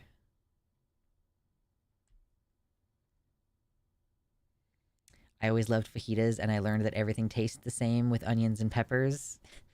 I mean, yeah, the beef itself doesn't contribute a huge amount of flavor. I've been trying to do alternatives to beef because beef is like more carcinogenic than other kinds of meat. So, yeah, I sometimes I'll substitute pork or I do turkey burgers like not infrequently, and it's just like, okay, it's just a burger basically. As long as you put the same seasonings in there, and I've said this before, you just gotta keep like put Worcestershire in there, everything that you would still normally do for a burger. Oh, except for my turkey burgers, I also do a panade. Like I let some breadcrumbs soak in milk, and then I mix that into the turkey. It helps bind things together, and it keeps things moist because turkey has a tendency to go dry. Later, Violet. Hot cooking tips from Luxander. The sexiest cooking tips. Are we able to get to 100 likes today? We're so close. We only need 14 more. Can we get the likes? Please. Please. It's my only dream in this world to get to 100 likes. I have no other aspirations.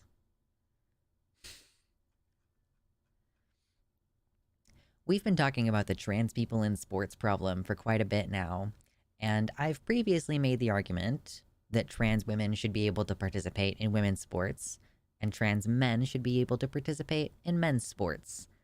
That's leaving out some non-binary people who I don't know what exactly the solution is in that situation, and I'm not really pushing that anyway. I don't think that I honestly don't know if I believe that trans women belong in women's sports anymore. Because I think what I believe now is that there shouldn't be women's sports. There shouldn't be men's sports. There definitely shouldn't be a separate but equal league for just trans people. But I think that I have looked at some research and come to the conclusion that if you would let men and women compete against each other, if you account for things like height and weight, I believe that they're fully capable of being competitive. I think that women would work harder and to be better at sports if they weren't in a separate league. And listen, I can go into my reasons, but I'm not going to go into my extensive list of reasons right now why that is the case. But I have proof. I don't even need to cite any studies. I don't even need to because I have anecdotal evidence.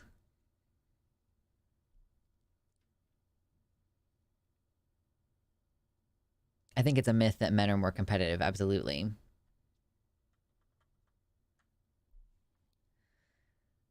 So in order to bolster my argument that cisgender women are fully capable of being competitive against cisgender men, we have the story of Audrey Jimenez. And oh my god, why? She's a wrestler. She did high school wrestling, and she became the first female ever to win a high school wrestling state title in the state of Arizona, competing against the boys. She was 18 years old from Sunnyside High School in Tucson, and she won the Division I title in the 106-pound weight class on February 18th this year. She had to win an appeal with the Arizona Interscholastic Association in order to compete against boys in the wrestling season. And then she made history. She beat 4 male wrestlers, including the championship match opponent. She's announced that she's going to be attending Lehigh University, which is awesome. This is her. She was competitive with the boys, and she won the state title. That's crazy. Obviously based on her name, if you couldn't guess before, she's Latina. She loves Mexico and being Mexican. She's training for the Olympic trials. She's going to be training. She'll likely be top seed in the challenge tournament, according to this article. I'm assuming that she'll be competing with the women at that. But she won the state title in the girls division freshman, sophomore, and junior year. She won the state title 3 years in a row. She was like, I am too good to continue playing with the girls. If you guys consider it a bigger challenge to play against the boys, then that's the next thing I need to be able to do. I think previously girls would have been wrestling with boys. I don't know if they even were able to participate at state level, but high school wrestling was sanctioned for girls during her freshman year. So she was, from the time she was a freshman, she had to participate with only the other girls. And I think previously, I think we talked, some people in chat mentioned that previously, you know, years and years ago, if there wasn't a girls' wrestling team and a girl really wanted to, then she would compete with the boys. She's not trans. She's cisgender. I feel like I really tried to hammer that in at the beginning. But let me be clear. This is not a trans girl. She is not trans. She's a cis girl. She is a regular cis woman who is competitive with the boys and beat them at the state title. I know that usually we're talking about the trans thing, but like this is evidence for my belief that cisgender women should be allowed to compete with cisgender boys. There shouldn't even be a gender difference. If you account for weight, I don't think that there should be any difference. This is in Arizona also. Let me see.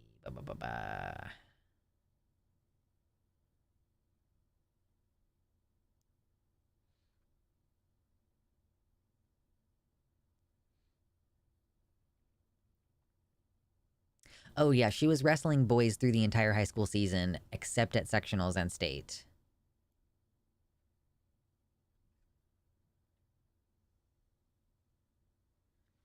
I watched a video that claimed they only started segregating the Olympics by gender because the women were catching up to the men.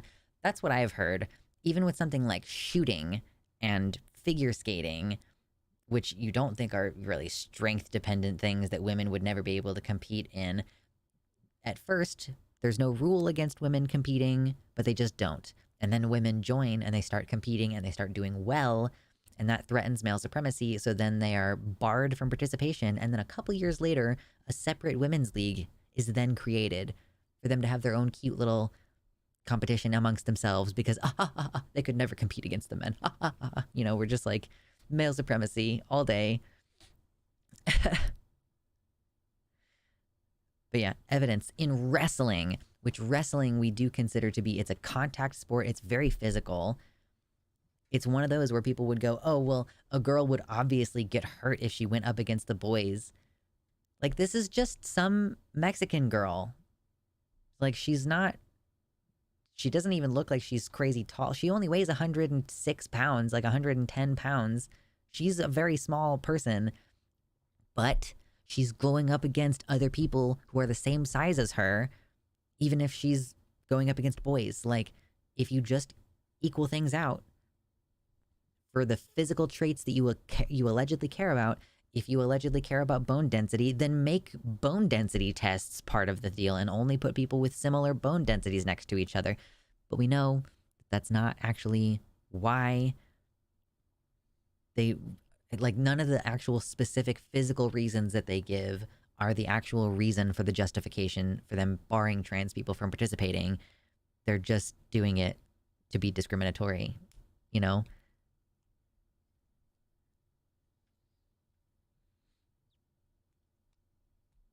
I do wonder if there's going to be some assumption that this girl is trans, though. Like,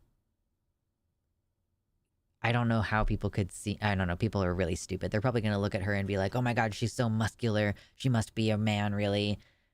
Like, oh, even like these trans athletes are so intense that they even beat all the boys. It's like, no, dumbass. If it wasn't for trans players, would conservatives care about women's sports? No, they wouldn't care about women's sports at all. Women's sports are like the butt of the joke for right-wingers. All the time. All the time. Wingnuts are calling Taylor Swift trans. I know, she dares to have a pelvic bone.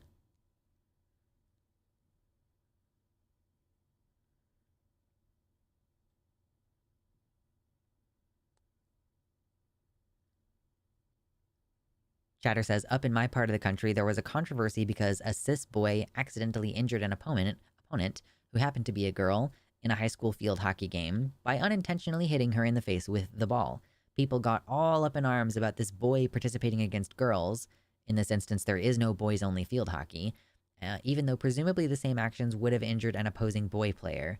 And yes, a bunch of people started talking about trans athletes in women's sports in the story, despite there being no trans people in the story. Right.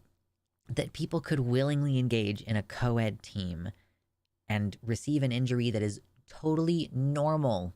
Totally normal. It's like when people are talking about, oh, Fallon Fox, busted her cisgender opponent's face and gave her an orbital injury. And it's like, dude, that is an extremely common injury for women, cis women, to give other cis women in that sport. So Fallon Fox giving that injury to someone is a totally normal, statistically insignificant thing to have happened. It has nothing to do with the genders of the people involved. If you get hit in the face really hard with a ball, it's going to hurt no matter what your gender is and no matter what the other gender of the person is who threw it at you. I'm sure that there's some of us out here who've been just pucked in the face with a dodgeball that was thrown by a girl, and it's like not that different. And Fallon Fox also lost to several cis women. Yeah, she was just a normal woman competing with women.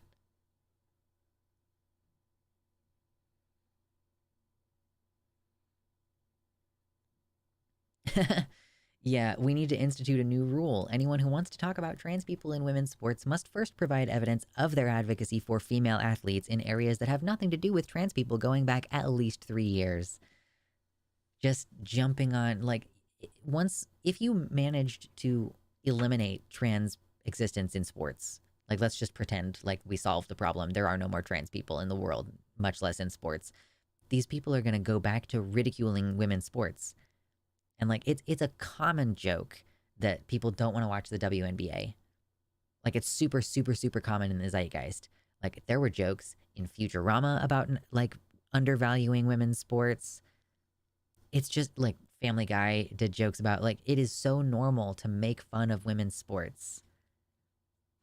Which again is part of why I think there should not be any such thing as women's sports. Desegregate all sports. Teach these men how to put some fucking respect on your name. Maybe.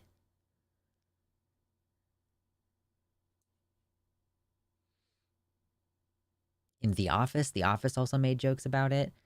It is common lowbrow comedy fodder to make fun of women's sports, particularly the WNBA.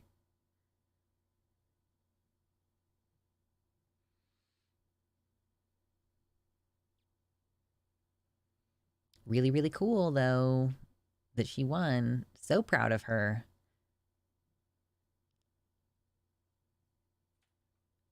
Simpsons did it first with an old Simpsons joke where Homer says girls should stick to girl sports. Oh, good grief. Good fucking gracious. Is having my microphone directly in my face making things easier? Why am I so short? Why does this thing keep getting moved around so much? It's really fucking irritating. Why? Like, how is it so... I don't know, man.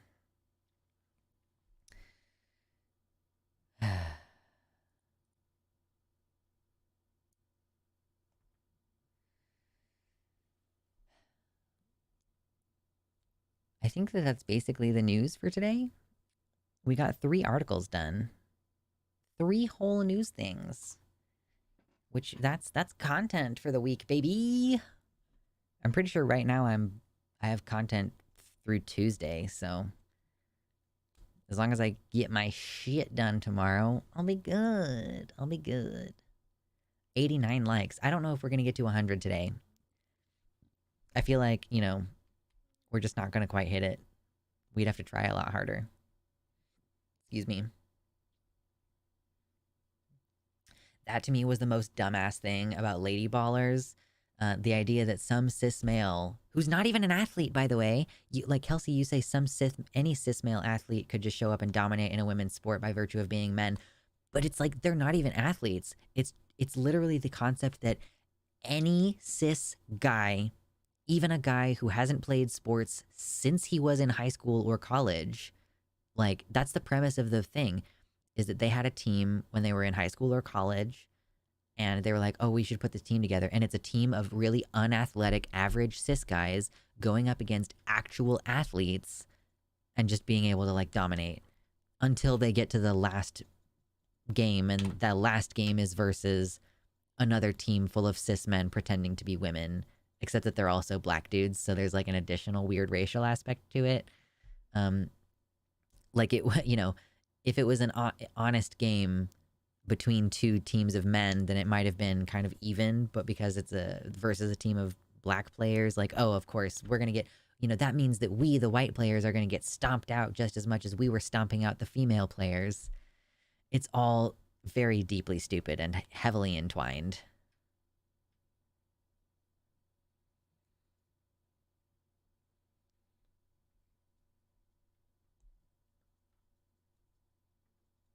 There's nothing funnier than watching a straight guy in roller derby with the queens.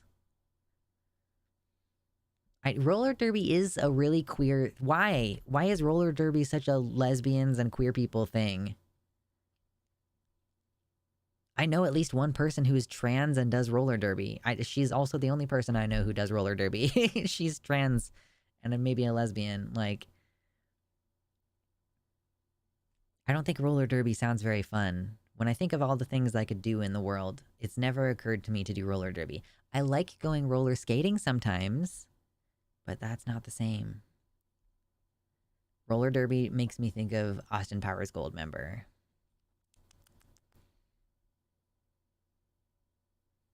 I don't actually know anything about roller derby. Is it a game? Thanks, Kelsey. Oh, the Goldmember references. I used to watch that movie way too much. Way too many times did I watch that movie.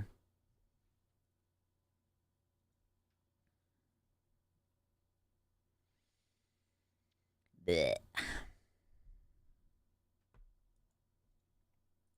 I have several leftovers to choose from. I'm gonna eat leftovers after this, and then I'm gonna contemplate actually cooking dinner and feel really butthurt about it. Derby is like roller skating into a wall made of chainsaws. Good to know. So fun. So much fun.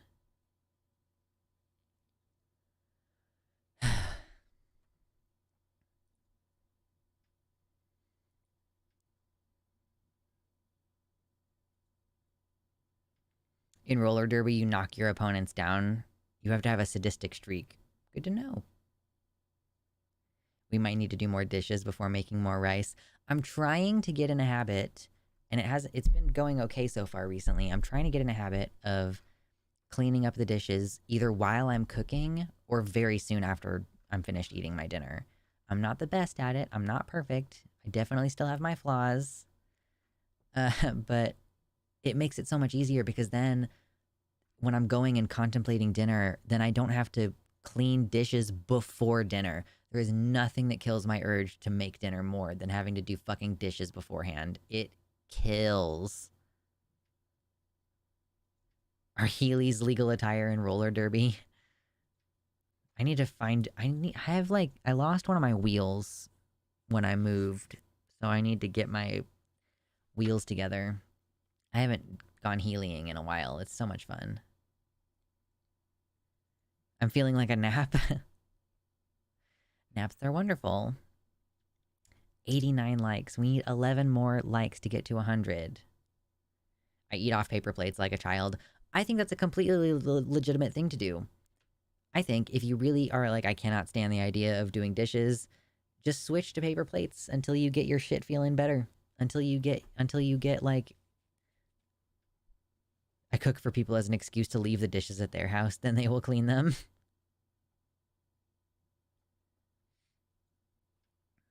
I went through a period of using only plastic plates. Yeah, I think it's a completely legitimate mode of operation.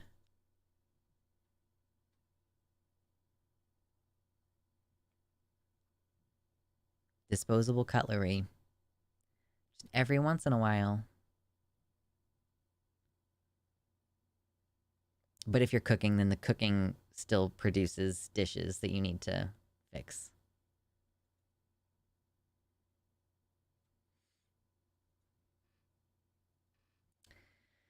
Roller derby. It's very violent. I didn't know that. Is it more violent than hockey?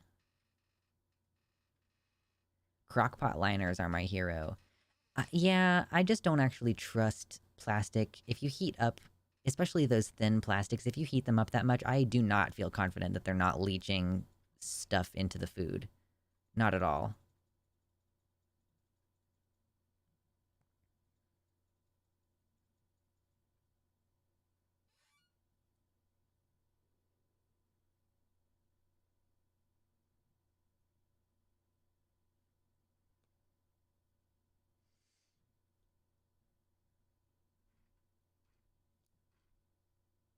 I'm just seeing if there's any memes real quick that we could respond to.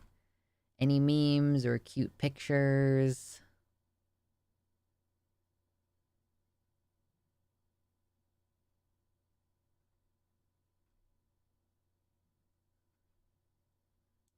Let's see. Let me look in the stream chat in the Discord, because sometimes you guys post cute animal pictures in there.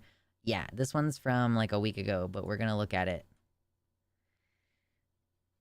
Kitty. That's two kitties, as a matter of fact. Kitties. They're so adorable. What sweet little babies they are.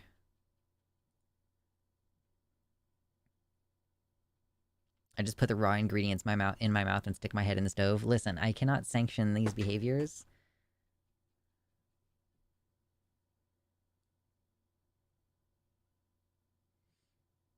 Get stone pots and pans. Wait, you still need to clean those. You would still need to clean them. I don't really mind doing dishes that much. I mean, I don't like having to do it before I eat food. Kitty play fights, yeah. Lucifer was not willing to play fight. He took things very seriously. He was not a playful boy. And Mitternacht is really not that playful either. But yeah, Lucy would be like, he'd get real mad. Usually when his brother tried to play with him. That's Deegan the Mighty, different cat. Deegan the Mighty passed away before the emojis were made, so I don't have an emoji of Deegan the Mighty. Yes, Mitternacht is the big cat that I have now. He's a big boy. If a cast iron pan appears in my dishwasher, there will be a murder. Can someone explain to me why it is that I need to put oil on the thing and season it? Like, what actually is the purpose of that? Am I actually not supposed to use soap? Or is it okay if I use soap, but only if I re-season it? What's the difference between seasoning it and then putting it in the oven at 450 degrees for 5 minutes versus me just putting oil in the pan and heating it up while I am using it? I would never put the cast iron pan in the dishwasher. Obviously, it would get rusty, but still. I'm like, the fact that you're not supposed to wash a the metal is porous, so you're cooking with soap and rust. But it rinses off.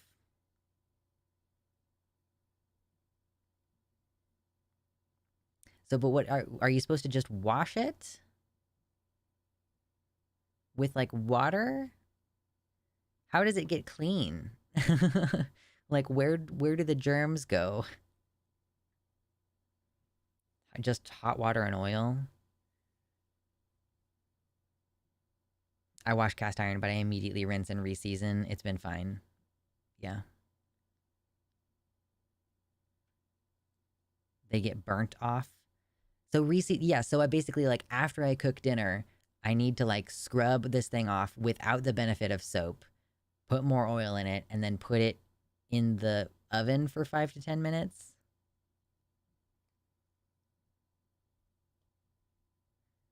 Mild soap like Dawn is fine, but it usually doesn't need soap, just a scrub. Yeah, I just use Dawn. Is that considered a mild soap? Anyway. I know I said I wanted to go till at least 4, but we couldn't stay off the food subject, and now I'm painfully hungry. So I think it's time to go eat food. I don't think we're getting any more likes, or probably not very many more donos today. So I'm gonna call this a successful show, and it's a good time, and we have plenty of time to do editing and stuff. And then I'll see you again on Wednesday. Isn't that crazy? We're settling into a routine, my dear sweet Sarah Poshel loves. Oh my god. So remember to stretch as you're approaching your 30s. $100 donut. Listen. No dono goal. So sorry. So sad, everybody. That's alright though. Okay. Much love, and we'll see you next time. Oh, wait, there's a $3 super chat. I don't want to ignore the super chat. Thank you for the $3 super chat from Jane. Thank you. I'm glad that I didn't miss that one right before I exited. So, thank you. Thank you.